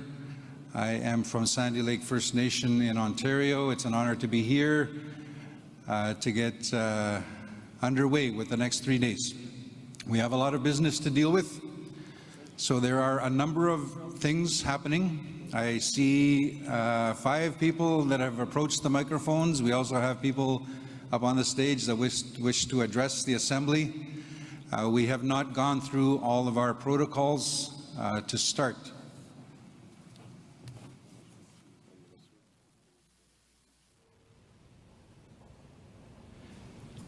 So if you can please bear with me on the floor.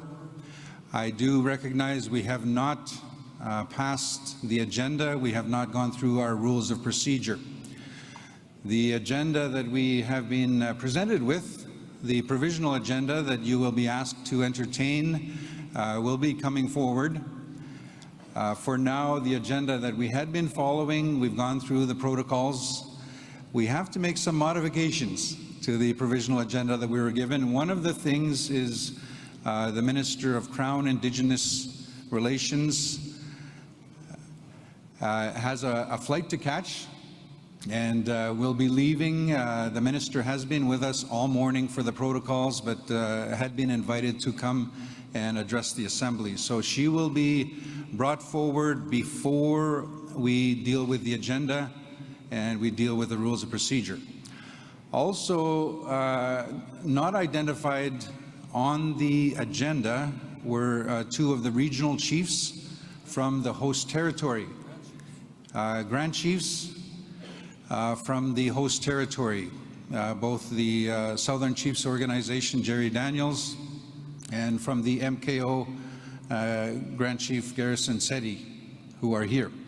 So what we will do at this point is, as part of the opening address, the opening protocols, I will invite the 2 Grand Chiefs to make their way up, recognizing that we are behind on time, but it's important to go through the protocols properly.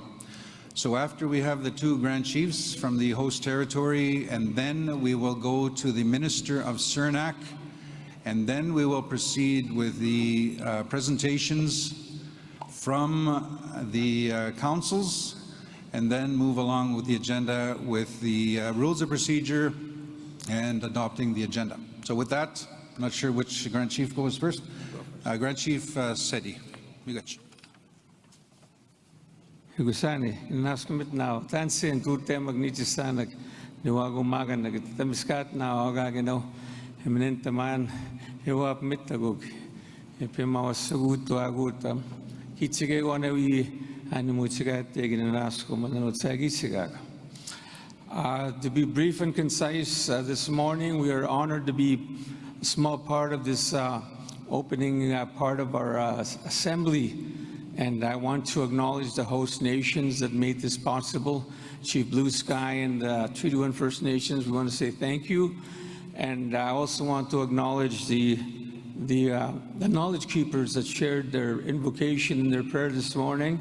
It's most meaningful, and also the White Wolf Singers. Thank you so much. And I just wanted to say a few things this morning, that I'm very thankful that the Assembly of First Nations decided to convene in our territory head. It has been a long time, and I think it's timely that we are acknowledged being the center of Canada.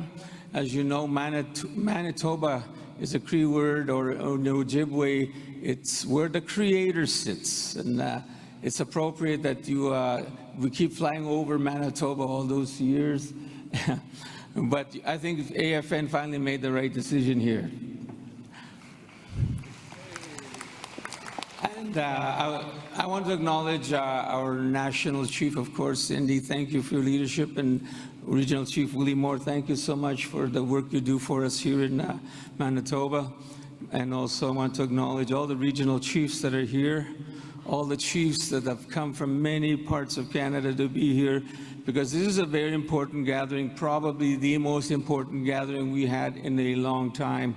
And the conversation revolves around the threat to our rights, our pre-existing inherent rights, and also the exclusion of free, prior, informed consent in a process that would potentially impact our First Nations here in Manitoba. But I think it's time that as Indigenous people, we control the narrative, we control the process, because if we don't, we will be left out, but we will not stand for that here in Manitoba. We will be recognized and we'll be respected when it comes to our rights. So I'm thankful to have this conversation this morning. And so briefly, I just wanted to also say that in Manitoba, we've been dealing with wildfires all summer long, and it's still not over because 3 First Nations still have to get home. But because there's a power outage in these First Nations, they're still here in Winnipeg. Matthias Colomb Cree Nation, Marcel Colomb, and Opiponopiwan Cree Nation, they're still without power after 100 days, and this is unacceptable. And we need to do our utmost to make sure we bring these people home. And I want to push the province, I want to push Manitoba Hydro to get these people home. It's been too long. It's been too long. So let's do it together. We need your support. We need your prayers. So with that, thank you so much for allowing us to say a few words here. I'm very grateful. Is that asking it now?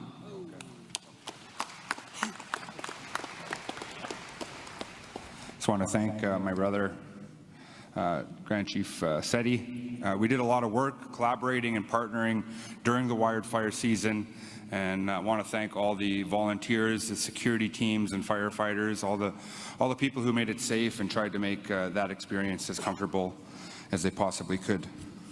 I want to thank our Creator for a beautiful day.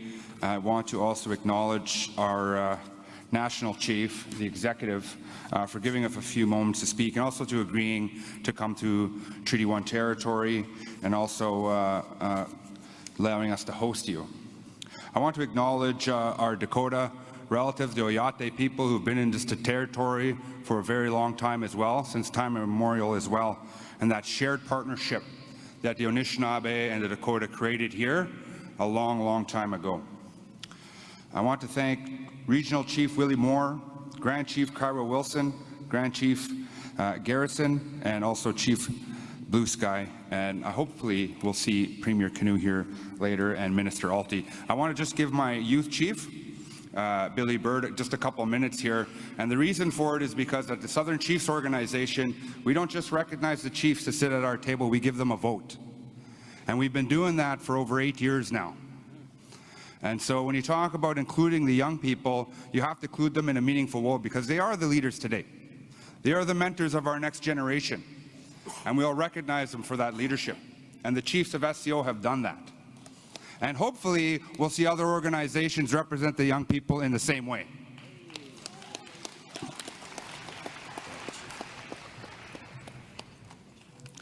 Bonjour. Nindoe maganiduk manidu beneshi indigenikaz migazedu dem. Oshki ishkanaganing shagwa cheko sipin dunjaba nishna benendao. Good afternoon, my relatives, cousins, chiefs, leaders, proxies, delegates. My name is Billy Bird. I come from Peguis First Nation. I am son of Dr. Christine and son of Dr. Chief Stan Bird of Peguis First Nation. As youth chief for the Southern Chiefs organization, I'm honored to stand before you today. Over the next few days, the discussions we hold here will carry the weight for the next generations to come. It is vital that our youth are a part of these talks, not just as observers, but as active voices at the table. We, the young people of our nations, are not only the future, we are the present. The decisions made in this room will shape the world we inherit, and we carry that responsibility to ensure that our treaty rights, our language, our culture, lands, and way of life is protected. When it comes to crown corporations and all dealings with government, we stand together in unity, reminding Canada that we are not asking for anything new. The treaty promises that were made to our ancestors must be and will be protected. Our goal is not only survival, but prosperity and growth, so that our nations can thrive and our economies can grow, and our youth can walk with pride, knowing that their future is secured and that their voices are heard. Chemigwich, ekose.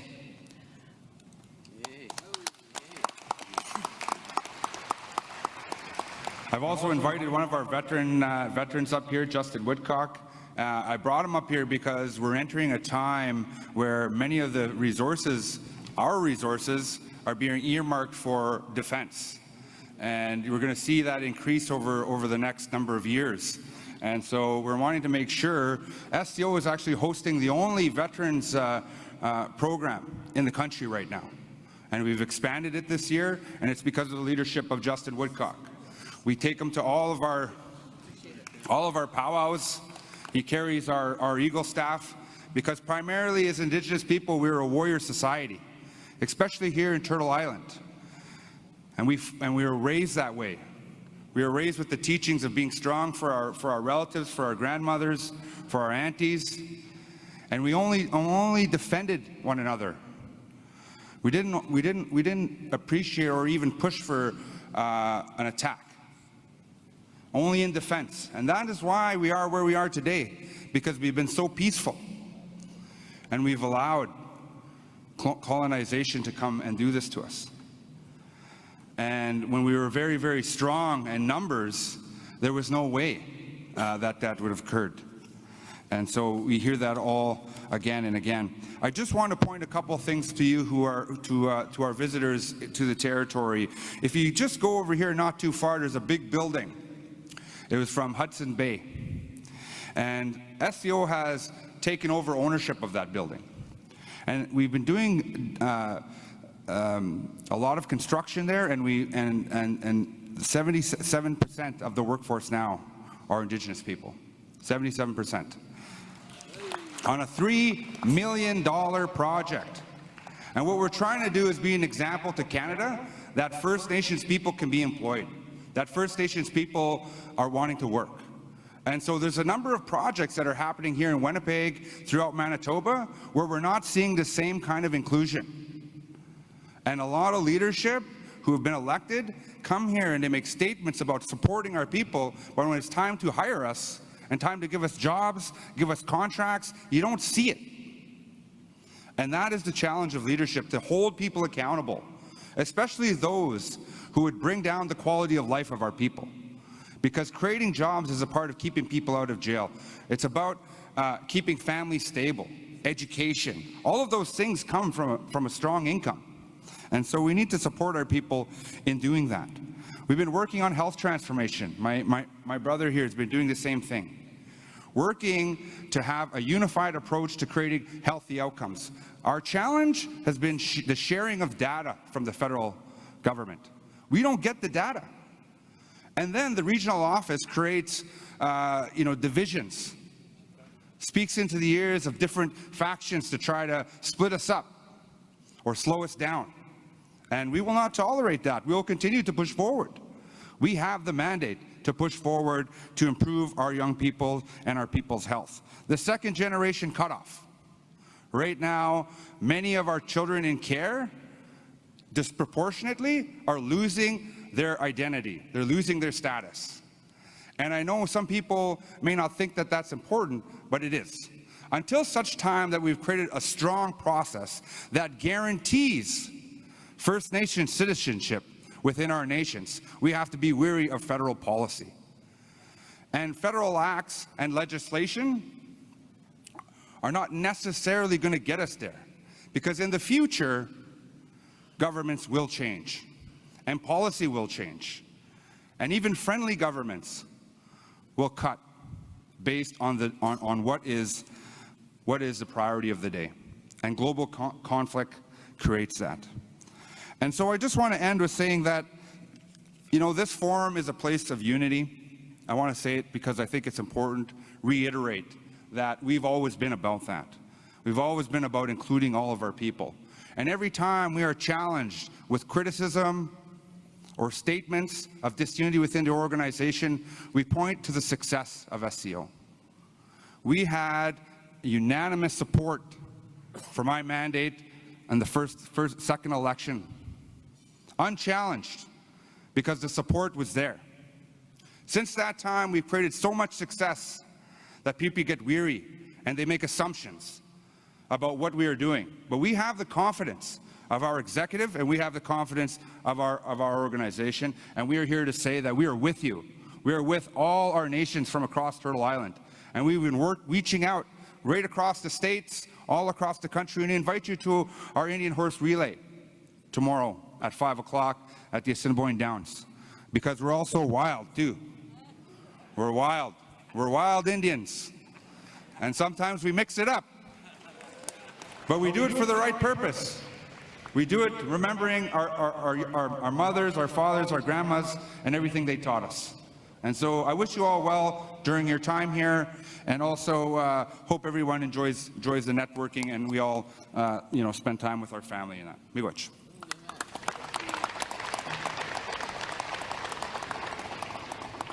Miigwech to Grand Chiefs Daniels and Seti for the presentation as part of the welcoming from the host territories. Miigwech. So I do see Chief at the microphone, but we will keep going, and then we will open it up after we have the minister speaking. Again, we are a little bit behind. We are a little bit late starting. We also went a little bit longer as part of the protocols. So we will now turn it over to Minister Alti. Of course, Minister Alti was on the agenda for 10:30 until 11 o'clock, so she has a hard stop at 11:30. She does have a flight to catch, and I'm really glad that she's been here throughout the morning as part of the protocol. So with that, I'd like to turn it right to the Minister of Crown Indigenous Relations, the Honorable Rebecca Alti, who will make a presentation, and then we'll open it up for a few questions. Again, hard stop about 11:30. Minister Alti.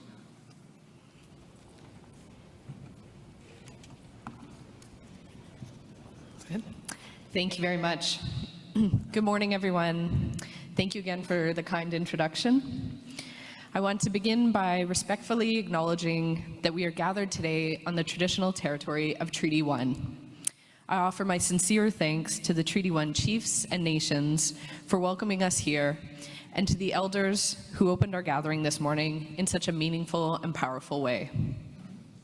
Thank you, National Chief Woodhouse, for inviting me to speak today. It's It's a genuine honor to be here in Treaty 1 for my first Assembly of First Nations Annual General Assembly. I also want to recognize the dedication and hard work of everyone who made this gathering possible. Elders, chiefs, facilitators, and the staff of the Assembly of First Nations. You've been working tirelessly behind the scenes to not only prepare for the Assembly back in July, but to pivot and replan to hold it this week. It's an incredible amount of work, and I want to thank you for your commitment. This past July, I had the privilege of meeting many of you in Ottawa for the summit on the First Nation, for the major projects. I know, however, that not everyone was able to attend, so I want to take this opportunity to introduce myself. My name is Rebecca Alti. I serve as the Minister of Crown Indigenous Relations and represent the Northwest Territories as the Member of Parliament. I was born and raised in Yellowknife, Chief Dragi's territory in Treaty 8, the home of the Yellowknives Dene First Nation. I'd like to acknowledge the chiefs from the Northwest Territories that are here today, including National Chief George Mackenzie. Before I begin, I want to take a moment to acknowledge the many nations here who have faced an incredibly difficult summer due to wildfires and evacuations. I also want to recognize the many nations who are unable to join us this week because they continue to face wildfire threats or remain evacuated, including Fort Providence and Wati, communities in my riding.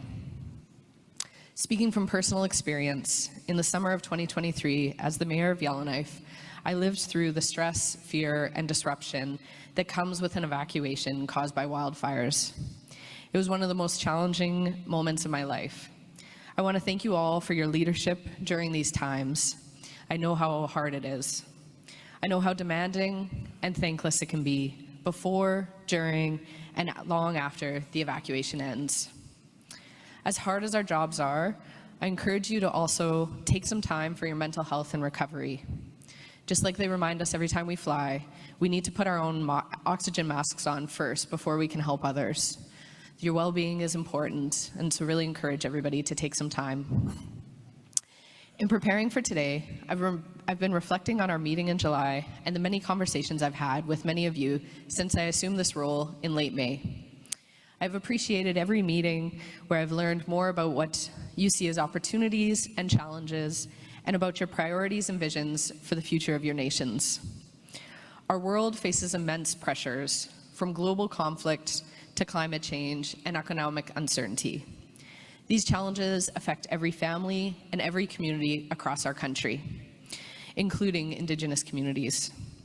Wages not keeping pace with inflation, rising costs of living, slower economic growth, these are realities felt deeply by all Canadians. More than ever, the people and communities we serve are looking to us to work together and to chart a path forward that lifts us all up. The path forward requires bold action to diversify our economies, create new opportunities, accelerate growth, and strengthen revenues. Since our government was elected, we focused a great deal on the economy, and for a good reason. Canada's economy has been stagnant for too long, and that stagnation affects everything, from the programs and services that we can provide to the everyday quality of life for all Canadians. It's clear we need to turn this around, and we need to do it together. When our economy grows, just as the last speaker mentioned, it means more jobs and better pay for people. That helps families afford food and rent.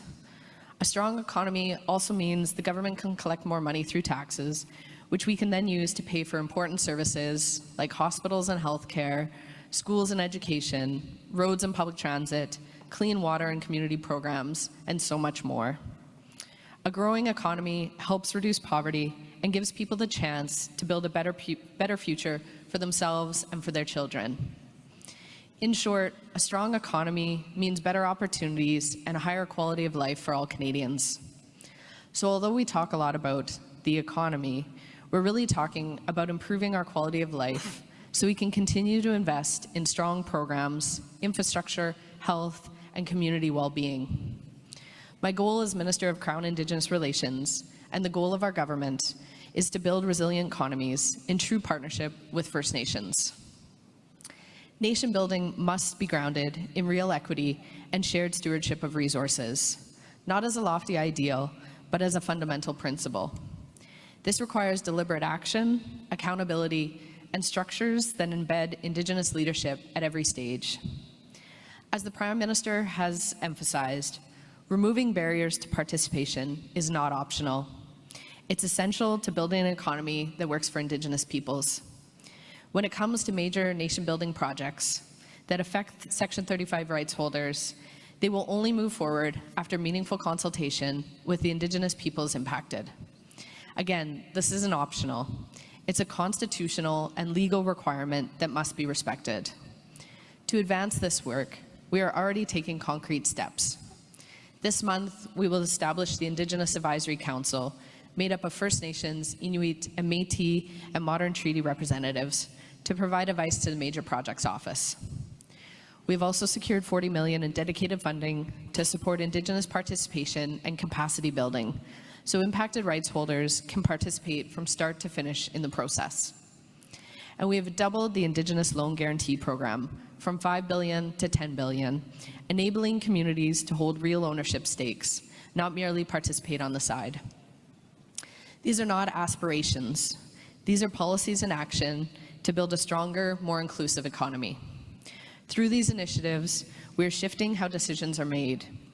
We will move from limited participation to meaningful participation that puts Indigenous leadership at the center of nation building. Moving forward, Canada's growth must be built on real equity and genuine opportunities to shape decisions and share in the benefits. As we look to the future, we must not forget the past or the work required still to advance reconciliation. We will continue to work to complete the Truth and Reconciliation Commission's calls to actions and honor our commitments to First Nations, Inuit, and Métis peoples. Today, over 85% of calls to action requiring federal leadership are complete, well underway, or implemented. Recently, we fulfilled Call to Action 53 by establishing the National Council for Reconciliation, which appointed its board in March, and we're working closely with the Council, which includes a member nominated by the Assembly of First Nations to support its success. We're also advancing the calls for justice from the National Inquiry into Missing and Murdered Indigenous Women and Girls. Our annual progress report highlights 115 initiatives across 21 federal departments and agencies aimed at addressing this crisis head-on. Success depends on strong collaboration with Indigenous partners, provinces, and territories. Here in Manitoba, the Regional Red Dress Alert pilot project exemplifies this positive impact of working together. I look forward to reviewing the final report this fall. Whether renewing partnerships, supporting stronger economies, or advancing reconciliation, my commitment is to work alongside your nations in true partnership. While we have made important progress, I'll be the first to say there is much more work to be done as we walk the path of reconciliation together. I look forward to continuing this work with you, guided by respect, partnership, and shared purpose as we take these next important steps together. As mentioned, unfortunately, I can't stay for the whole assembly. I have a flight this afternoon to attend the cabinet meetings. However, we do have the Deputy Minister, Val Gideon, who will be here for the rest of the week. So if you do have any questions, feel free to reach out to Val. We have other staff in the audience, as well as Parliamentary Secretary, Jeanette with ISK, who's here for the day, as well as other staff from ISK. So happy to take questions. I know that I'm the only federal minister here, so there may be questions that are outside of my realm, but I will take those and relay them to the appropriate minister. Once again, thank you very much for attending and inviting me to attend Masicho. Thank you, Minister Alti, for that. So we're trying to wrap up and move on to the next agenda item about 11:30. So what we'll do is we'll follow the same order we usually do. Microphone 1, 2, and then online, and then we'll come back and we'll go in a circle. So any questions for the minister? We'll take 3 at a time and do as many as we can until about 11:30. Chief Donnie Morris, I know you had been there previously. Minister Nagao Kagarunat, you're at microphone number 1. Not really. But while she's there, an invitation for her to come visit Nepinak, Valerie Gagin. In your 4-year term, I think it would be best if you try and hit all the remote communities and get an actual taste of what our needs are, the costs, and maybe you have a better idea. Do I help this community or that community? Or like, you gotta know firsthand what we go through. But what I just got an email. I just want to read it out, so I hope everybody has their pens and paper ready. The individuals want me to read something. I'm 65 years old. I've never seen or witnessed a Sundance, and I think this is the first time it's going to be hosted in our community for September 3 to 8. So, and this is what they're saying. The Two Sun Prayer Sundance Lodge was given and sanctioned by Wolford Buck of Opaskwayak, Cree Nation, and Connie West Buck, Sandy Bay, Manitoba, Ojibwe Nation.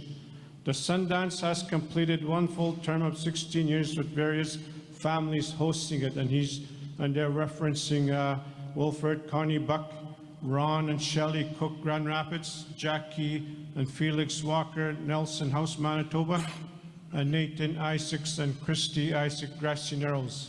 So this family, Beatrice and John Fox, what they're asking me to say here is, there's their phone numbers.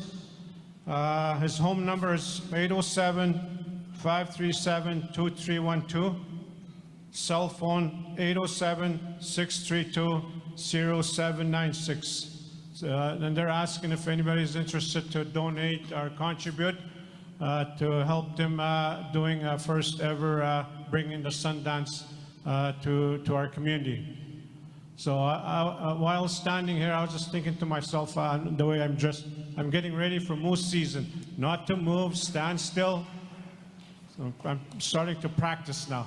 We haven't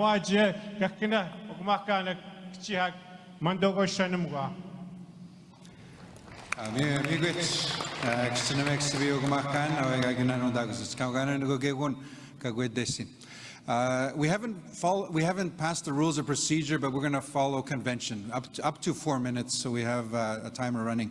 Microphone 2, go ahead. Waikakwaita, First Quest, Judy Wilson. Red Hummingbird is my traditional name. I'm from the unceded territory of Secwepemc Ulu. I'm a proxy holder for OCS today. I just wanted to, since you're the only federal minister here, I wanted to ask questions in regard to the specific claims, research, funding. Canada has an obligation under the UN Declaration on the Rights of Indigenous People to do this process and function effectively. For years, the 12 million budget that has been insufficient. Next year, this funding will sunset, likely reverting to 4 million. This year, funding was redistributed, so claims research units who are directly mandated by First Nations to advance over 80% of all claims have experienced devastating cuts, this year as high as 83%. And directly funded First Nations have been shortchanged and underfunded, creating inequities and threatening collapse of the whole system. We demand today an immediate top-up to 35 million top-up and clear commitment to sustain sufficient predictable funding.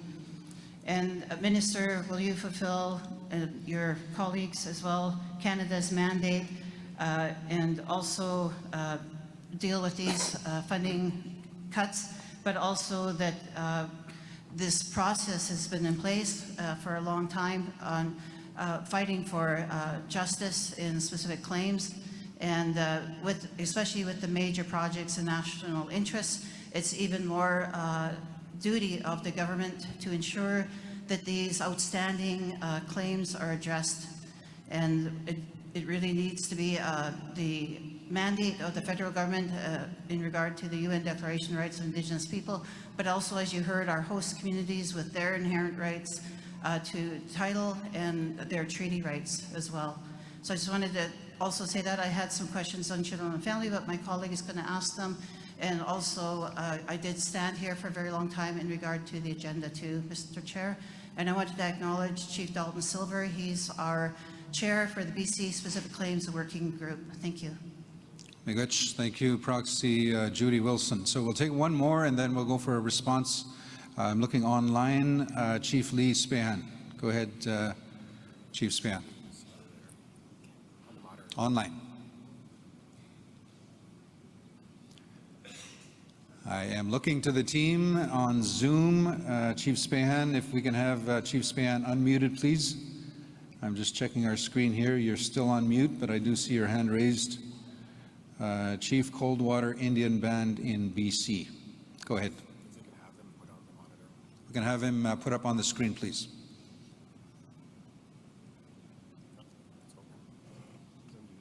Why? Hantla Yarichinwanwan and Java and Shbash Lee Spahan Cook David Sletku. Talking to you from the unceded territory of Unsletku here in the Nanakup Nation. Good morning, everyone. Lee Spahan, Chief Coldwater Indian Band. I'd like to say thank you to the host nations for allowing this very important business to take place in their territory. Thank you, Minister Alti, for your opening remarks. I was writing down what you had to say, and you talk about the growing economy, improving the quality of life. You also talked about the Indigenous Advisory Council.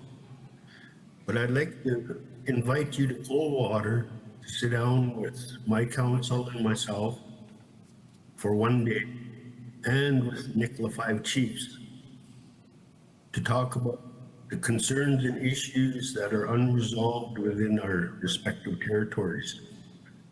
Also to send that invitation out to Indigenous Services Minister to have a commitment from both ministers to come to the Nicola Valley and sit down with our chiefs. All the time you guys come to these meetings and only give us a few minutes of your time and allow very few questions for the chiefs who've traveled a long way to attend meetings. And always using the excuse of gotta leave and gotta catch a plane, but yet never take the time to sit down with us. So I'd like to send that invitation to you and your ISK minister to come and sit with the chiefs of the Nicola Valley, as well as the Coldwater Indian Band Chief and Council, to discuss those unresolved issues that we have. And I'd like that commitment today, Minister. Thank you for your time. Thank you for the time to give me to be here and ask my questions and ask for a commitment from you. Coach Jam.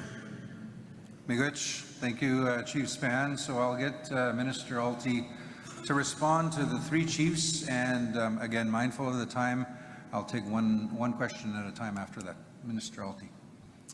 Thank you, and thank you for the questions, and again sharing priorities.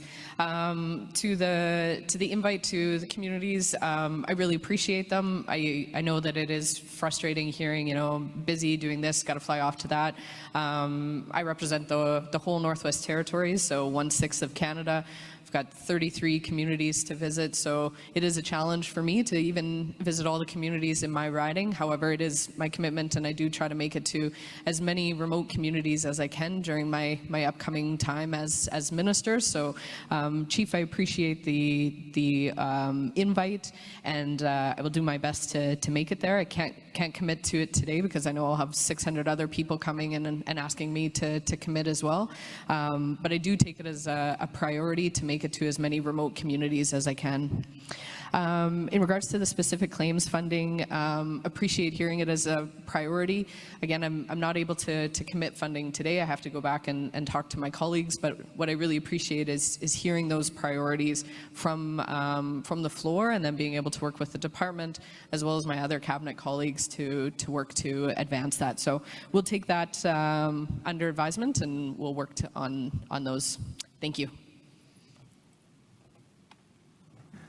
Thank you, Minister. We'll take one question at a time moving forward. Microphone 1, go ahead. Hello, thank you. Josela, I'm an elected chairperson for the Squamish Nation from Vancouver, BC. So my question is regarding the child welfare reform and the long-term reform that has been ordered by Canada.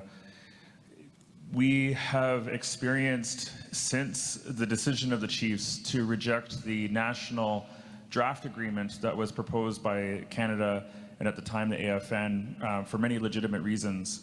Since then, we have been successful, and I know there's a panel discussion tomorrow with further updates from the National Children's Chiefs Commission and Cindy Blackstock on this topic.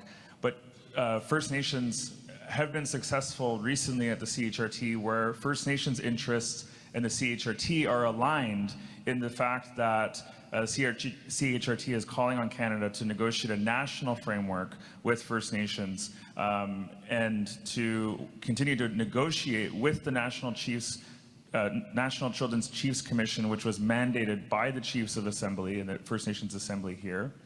However, the frustration, I think, is growing by myself and other First Nations that Canada might not be behaving honorably in these negotiations, as negotiations have stalled since First Nations expressed their voice, made a decision in good faith that the agreement, the draft agreement, was not satisfactory at that time and needed further work.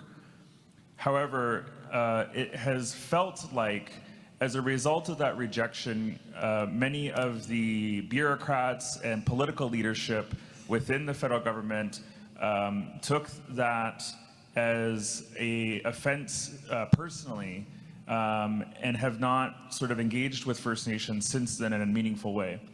And this stems through for the lack of funding for First Nations to participate in the negotiations, which is a challenge still continuously despite previous orders. And it also includes the mixed messaging that the Crown is giving as a part of the CHRT decision-making process. So my question to you, and I know it falls on different ministers with this file, but I think, and also I'll preface this by saying that I know that so much of the job of a minister is navigating the dynamics that exist within the federal government, whether it's Treasury Board, the Prime Minister's office, Cabinet, caucus, etc. I think what would be welcomed is guidance and advice from yourself as the minister responsible for Crown Indigenous relations. What is it that we need to know so that we can be successful in our efforts to engage with the Crown on this issue, to create what many of us refer to as a win-win for both Canada and First Nations to resolve the long-standing discrimination against our First Nations children that Chiefs stood up for, not just today's children, but future generations. And I think we need guidance from yourself as the minister who has been appointed to lead on that very topic of Crown Indigenous relations. How do we be successful with you so that we can get Canada to the table in good faith to conclude and complete what the Chiefs have been asking for, which is a commitment and an agreement that works us all collectively where we want to go to, which is ending the discrimination against First Nations children in the child welfare system that so many of us want to do and we're ready and willing to do. People are volunteering their time and energy, flying across the country, participating in meetings at this point because we're committed to that outcome. And so I leave that question with you. Thank you, Chair Kel-Salem. Minister Alti.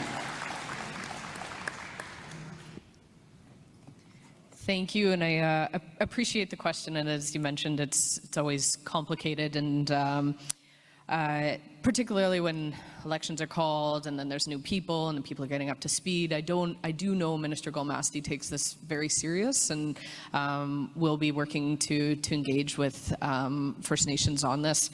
To your question about, what can be done to do those win-wins, I think in those times when we are having that transition,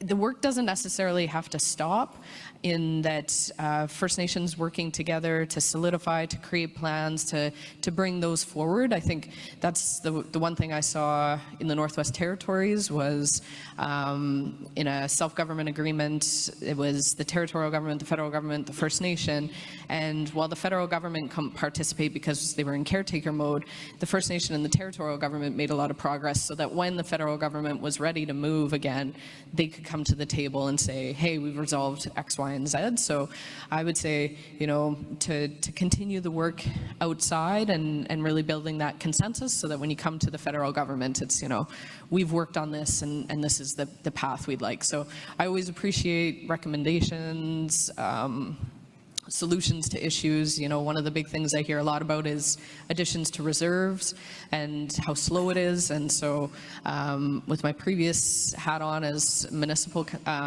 was to really try to map out and where are those sticking points and how can we work to overcome them. And so if there are recommendations that people have on additions to reserve, I know myself and Minister Golmasti would like to hear those, as well as, you know, the child welfare and reform. So appreciate the question and really look forward to working with people on this. Thank you. Thank you, Minister Alti. Mindful of the time, I will take one more question and see how it looks after that question. So microphone number 2. First of all, it's Chief Don Miracle from the Mohawks of the Bay of Quinte in Southern Ontario, a large First Nation. I want to thank the Manitoba Chiefs for the warm welcome we received today, and the Elder for her wise words. My request is two requests. The specific claims policy doesn't work for First Nations. Land back is a goal for large First Nations communities because through gender equality legislation to give Indian women and their offspring membership in the community, they also want to live in our community. The land base is insufficient. So getting more land back is a very important goal for future generations to have a place to live. Only 12% of our membership have a certificate of possession that own land on the reserve. And so usually the minister is given instructions to her staff.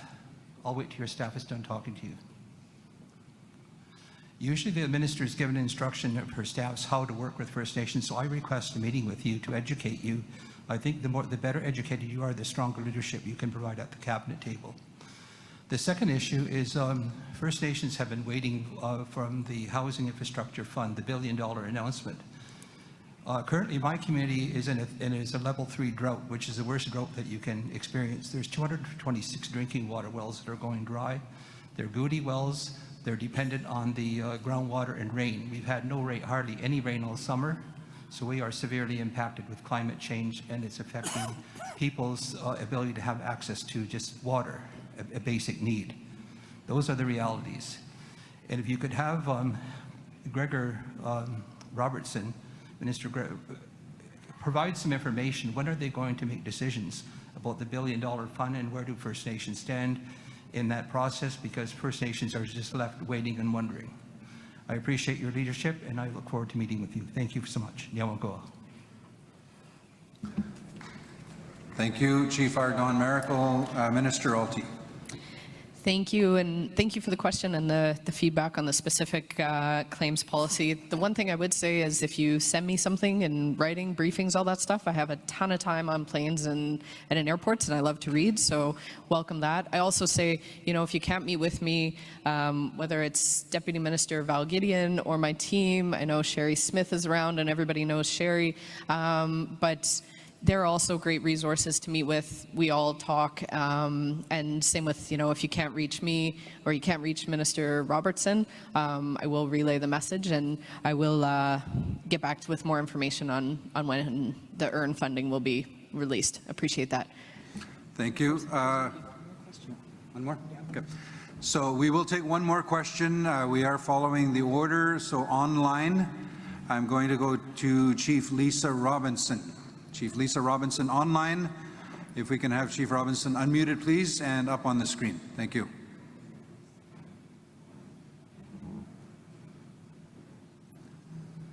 Okay, we can see you, Chief Robinson. Go ahead. Okay, perfect. Katina, Lisa Nisnikov, Malko Megan Sagagan, Dodgeball. Good day, everyone, and good day, Minister Alti. I really appreciate meeting you at the summit that was held in Gatineau, and I'd really like to raise an important issue with you today for the people of Wolf Lake. Canada has the liability for our claim for non-provision of reserve. a reserve that Wolf Lake was promised.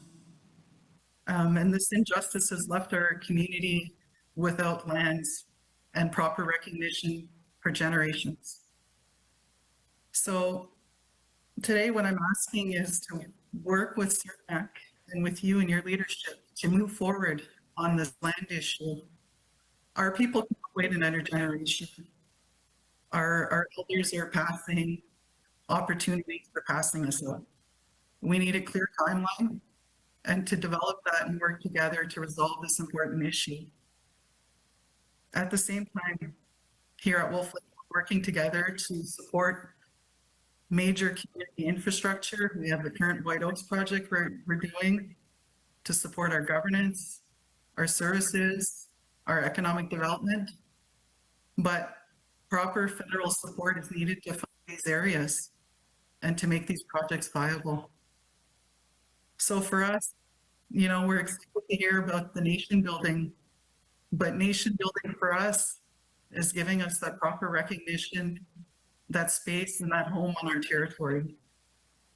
So I ask for your leadership to help work with us on these longstanding issues to ensure that they're addressed for our past ancestors and to our future as well.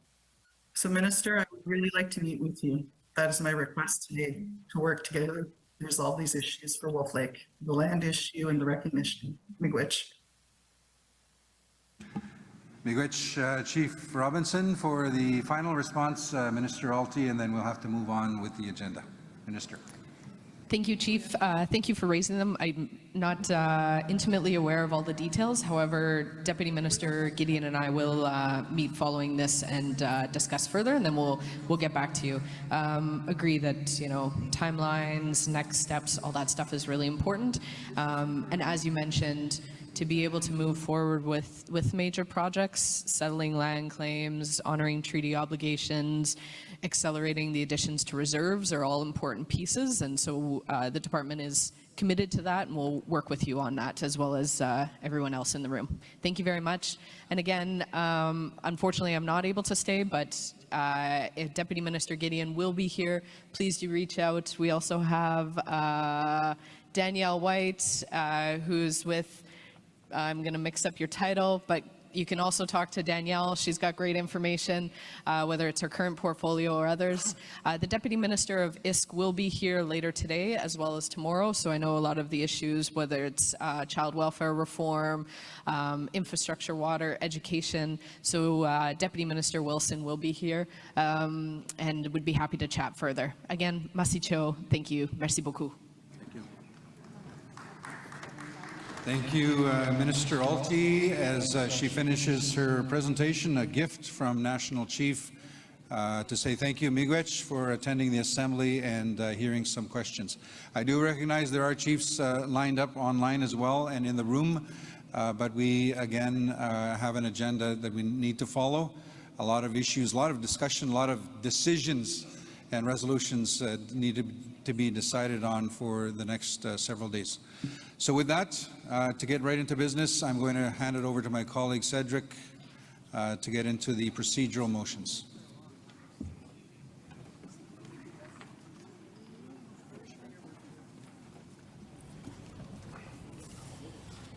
Thank you, Adam, for that.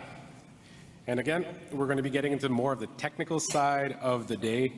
As we did at our last assembly, there will not be any voting with lanyards. It will be done through the electronic platform to make sure that the chiefs in assembly here or those on our Zoom room can participate. We do have, that means that you do need a tablet, a phone, a laptop, and the code for accessing the online platform, again, which is specific to each and every chief, would have been received at the moment that you registered, but will also be sent to you for every vote. So making sure that you are aware and you have a notification every time we go to a vote.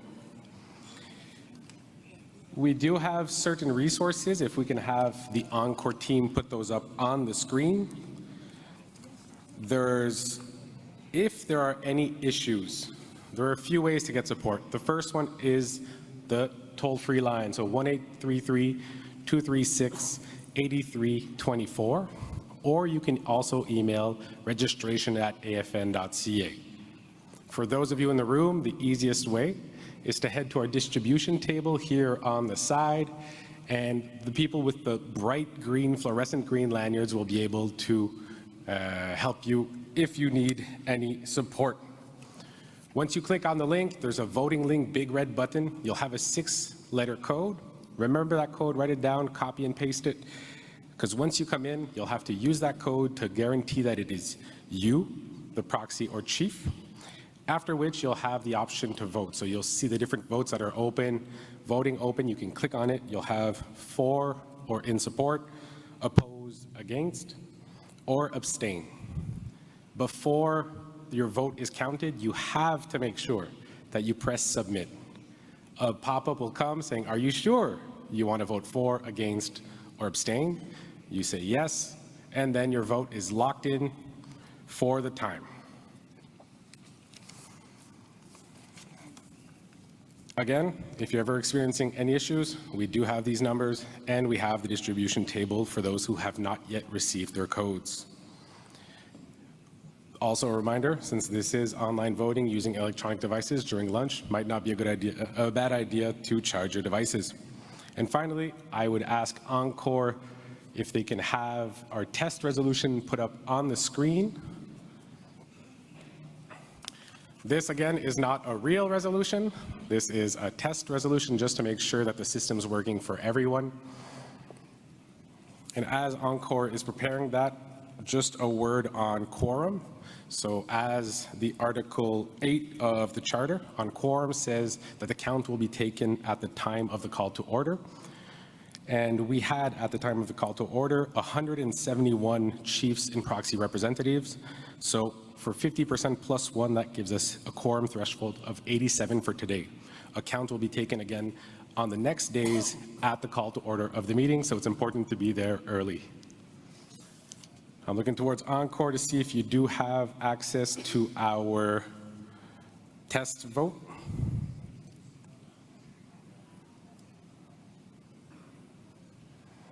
And while we wait on them, just a reminder to our chiefs and proxy representatives that are joining us on Zoom, anything and any time that you wish to intervene, if you wish to speak to the audience, you do have to use the raise hand function. The chat box will not be a valid way of presenting your ideas. It really has to go through the raise hand function, after which we will recognize you and you will be able to address the assembly. Perfect. So I've heard that there isn't a slide, but that the vote has been opened. So you should have received, again, an email from AFN meetings. There's going to be that 6 number and letter code. Remember that code? Press on the voting link, open it up, and you'll be able to see the platform for voting. Usually it's about pizza and pineapple.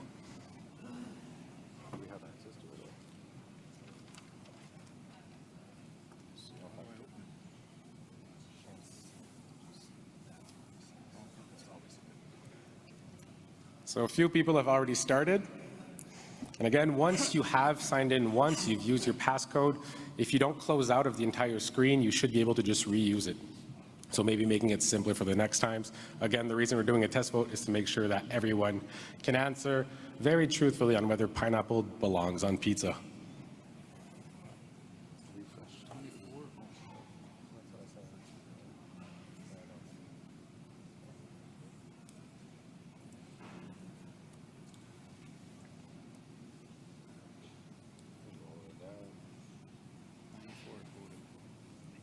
We'll give it maybe another minute, again, since we are tight on time. If you're having any issues, you can also raise your hand. We have certain of our staff here with the bright green lanyards that are there to help.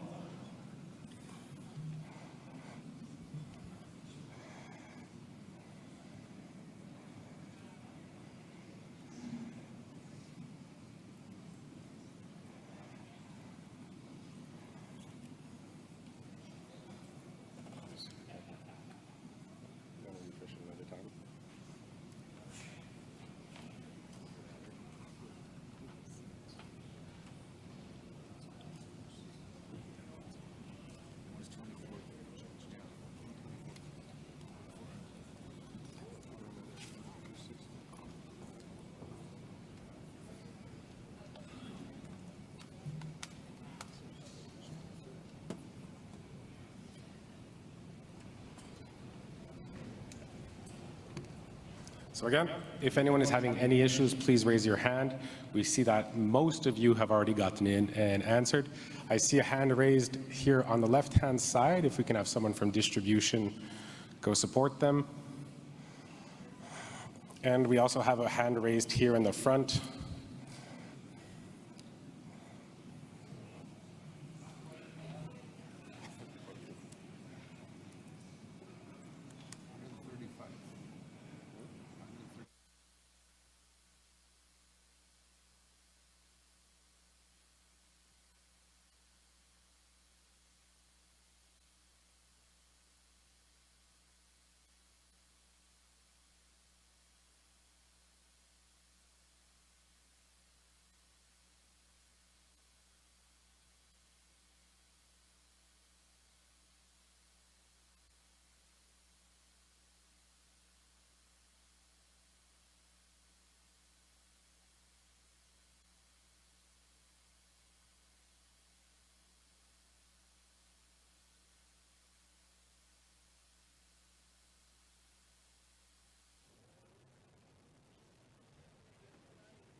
So again, looking towards our distribution staff, I know we had a few hands raised here.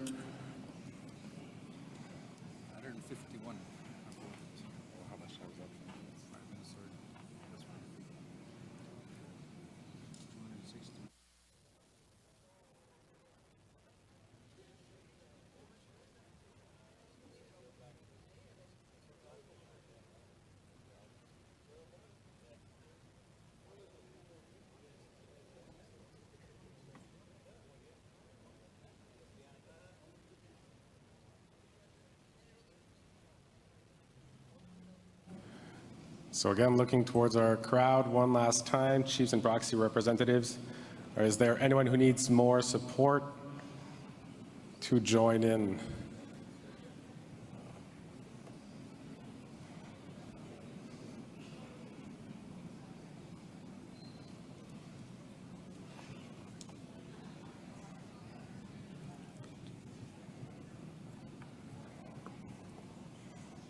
We do have people lined up at the table if ever certain people from distribution are able to go help. We have folders open on the screens.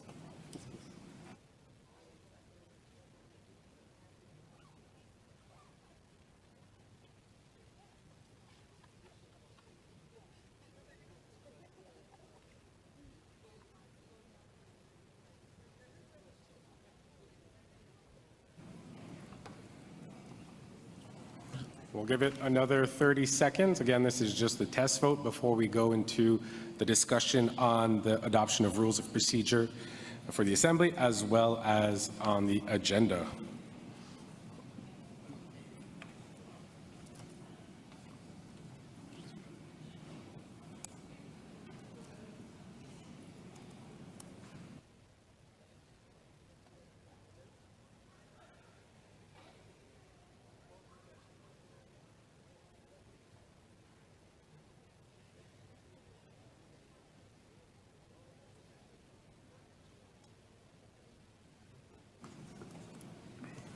How many are we at?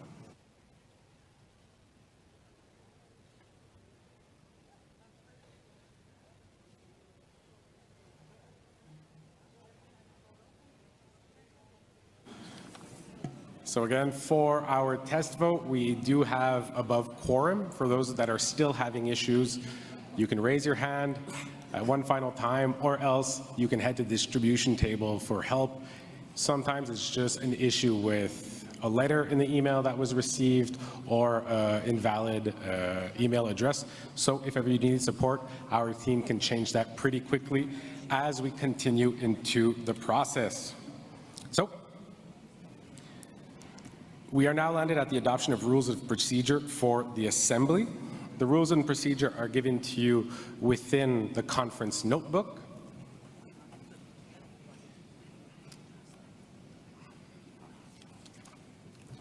Which looks like this.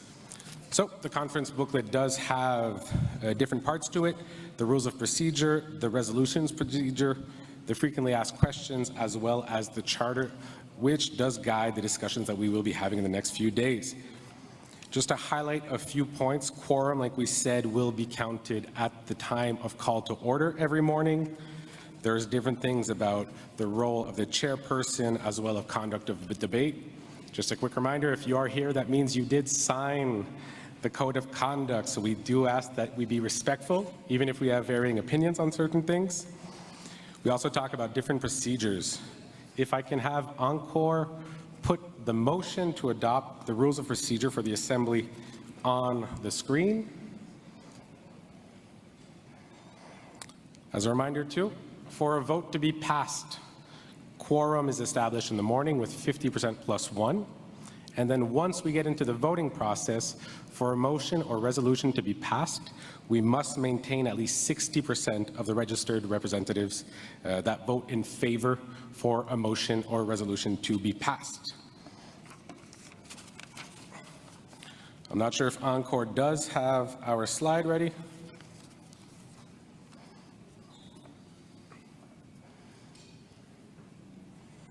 And as mentioned by my co-chair Adam, some of the rules also do indicate that the mover and seconder would have 4 minutes to address the crowd of chiefs and proxy representatives, after which we would have a discussion period open, 4 minutes per speaker. We do try to go towards consensus, but if we cannot, then we would have to go to a vote, again using the online platform. Waiting for a message from Encore just to see if ever we have the motion to be presented on screen. I will still read it out so that we can continue the process. The motion would read that the First Nations in Assembly move to adopt the rules of procedure for the AFN 46th Annual General Assembly held September 3 to 5th, 2025 in Winnipeg, Manitoba.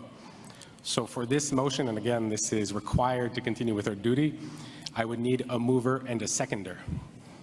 I have microphone 1, Kel Salem, for mover, and I would need a seconder for the rules of procedure. I have microphone 2, Proxy Wilson. I would look towards our mover. If you want to speak to the rules and procedure, you would have 4 minutes if you so choose. Thank you. Microphone 1. Be very quick. Yeah, I have proud to support the motion to adopt the procedures, as well as willing to be a mover for the adoption of the agenda as well. And I believe Judy is willing to be the mover or seconder for both as well.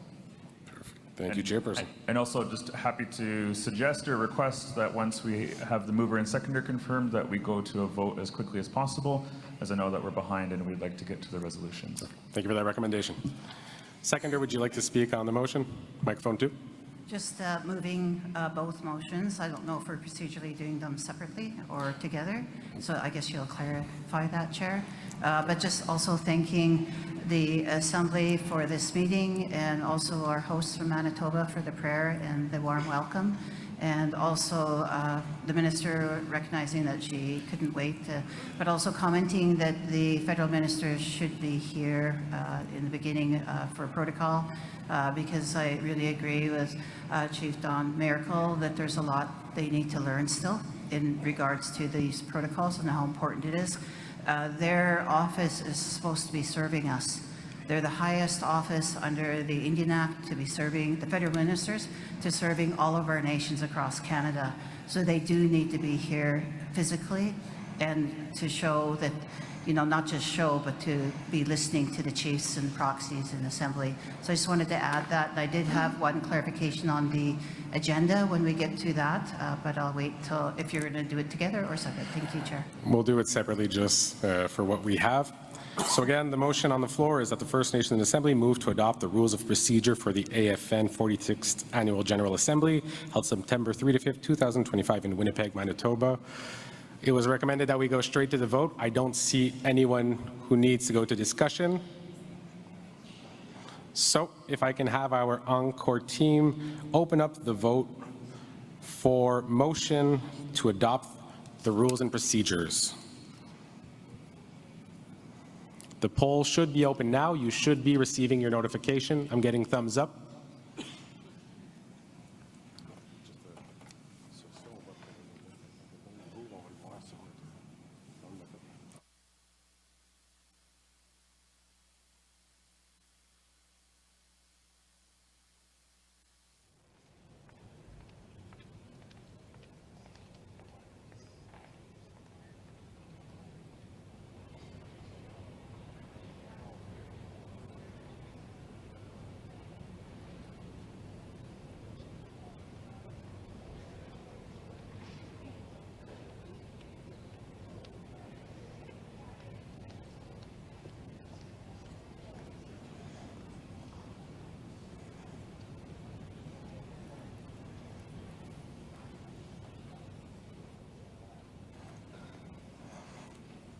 The Wi-Fi might be having a little bit of an issue for certain people, so if it is, let's just try it, and it should be able to come back up after.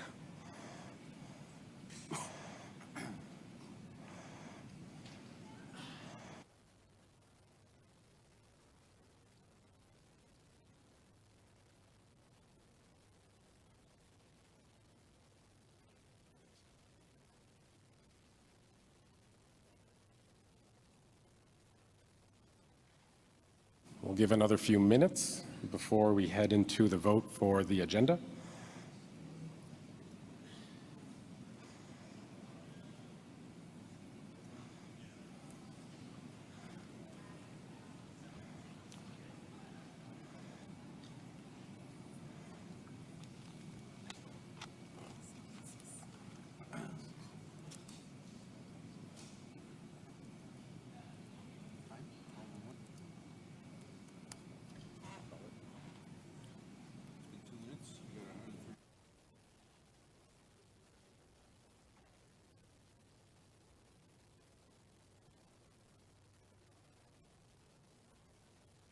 Give it another 15 seconds. Again, if anyone's having any issues at this point, just raise your hand. Our staff is still walking around trying to make this as smooth as possible.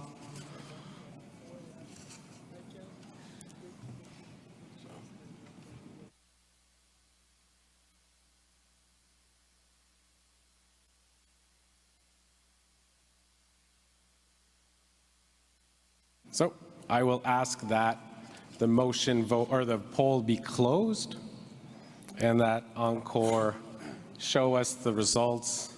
Again, knowing that a motion or resolution needs 60% in favor to be adopted, we should be having on screen very shortly the results so that everyone can see the percentage that was there. So we have 99% that voted for, so the motion to adopt the rules and procedure is passed. We'll now move on to the adoption of the draft agenda. And again, the motion reads that the First Nations in Assembly move to adopt the agenda for the AFN 46th Annual General Assembly held September 3 to 5th, 2025 in Winnipeg, Manitoba. We needed a mover. We had Kelsalem offer himself. And we have a seconder on microphone number 2, Proxy Wilson. I would open microphone number 1 for opening comments from Chairperson Kelsalem. Thank you. Just wanted to confirm that the agenda that was distributed most recently, is it possible to have it just put up on screen to confirm that we're approving the right one that we're all on the same page about? Because I don't know if there was different updated agendas. Absolutely. Yeah. So Encore, if we can have that posted to the screen. That is my bad. I'm sorry. Thank you for that reminder.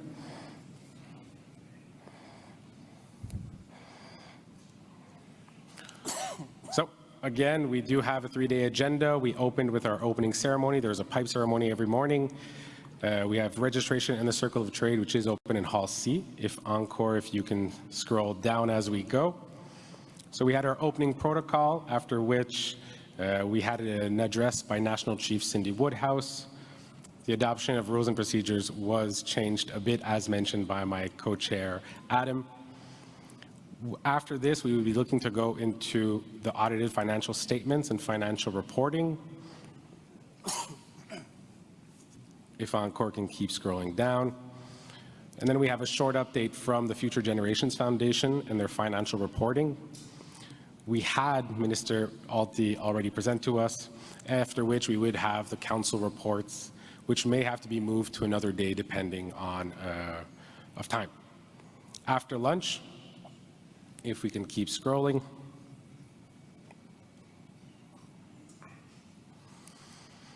So after lunch, as the rules and procedures do say, and as the charter says, any resolution on charter must be the first order of business.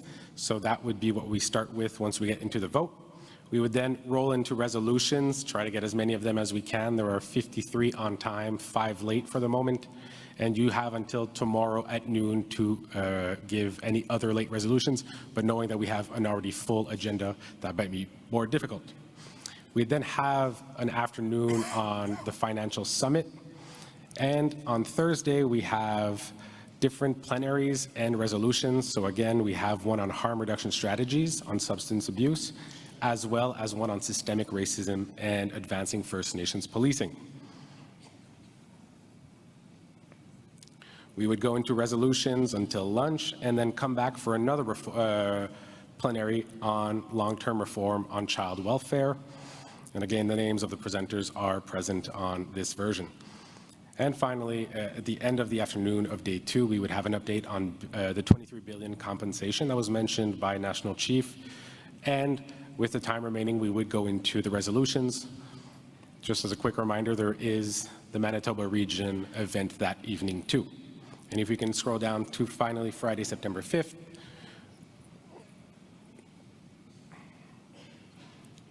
we would have an honoring that we are still developing a plenary session on the repatriation of artifacts and the United Nations Declaration on the Rights of Indigenous People, Article 11. We do have guest speaker Michel Jean, former Governor General of Canada, coming to address the chiefs and proxies for a short message. And then we would keep the day with resolutions looking to close in the mid-afternoon. So again, looking towards our mover, would you like to address for 4 minutes? Microphone 1, please. So moved, Mr. Chairman. Thank you. Microphone 2. Seconded, but I did have one clarification on if you're omnibusing any resolutions, that the clarity on the process is there, because some chiefs are being said there's omnibuses proposed, but we don't know all which resolutions. So if that could be clarified, Chair, that would be very helpful for the meeting as we're proceeding, but I support the motion to accept the agenda. And one other point was some of the chiefs are asking for a hard copy versus just the online copy you just read. So if they could be made available to the chiefs, thank you. Perfect. Thank you, Proxy Wilson. So looking towards to see if we have any discussion on the motion to adopt the agenda. Does anyone wish to address? Do we have need for discussion, or can we go to question? Looking online, hearing question be called. I would look towards our technicians to open up the motion for the adoption of the agenda and for the polls to be opened. And just as a word of follow-up, they are working on getting paper copies of the agenda once it's going to be approved in the Assembly. So you should have received your notification, your email from AFN meetings telling you that there is a new motion open. We will be giving it a few minutes again and then continuing on with our agenda.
Give it another 30 seconds. On va mettre un autre 30 secondes peut-être. On voit qu'il y a quand même plusieurs. We'll give you another 30 seconds since there are a lot of people in the entrance. If you have any problems with the access codes, there are technicians around that'll be there to help you. And Encore have a bright green lanyard, so they're really hard to miss.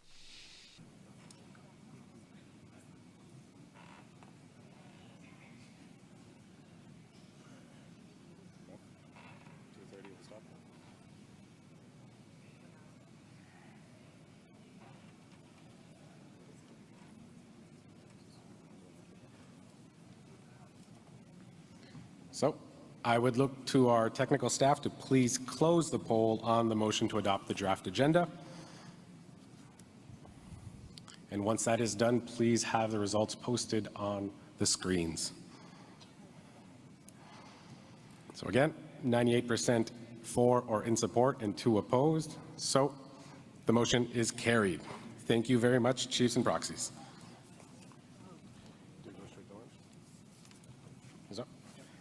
Seeing as how it's already 12:10 local time, we will be heading for a lunch break until 1 o'clock, after which we come back to a few presentations, very short presentations, and our charter resolution, so please be present. This is a charter resolution which has to be the first resolution that we pass. We'll be back at 1 o'clock.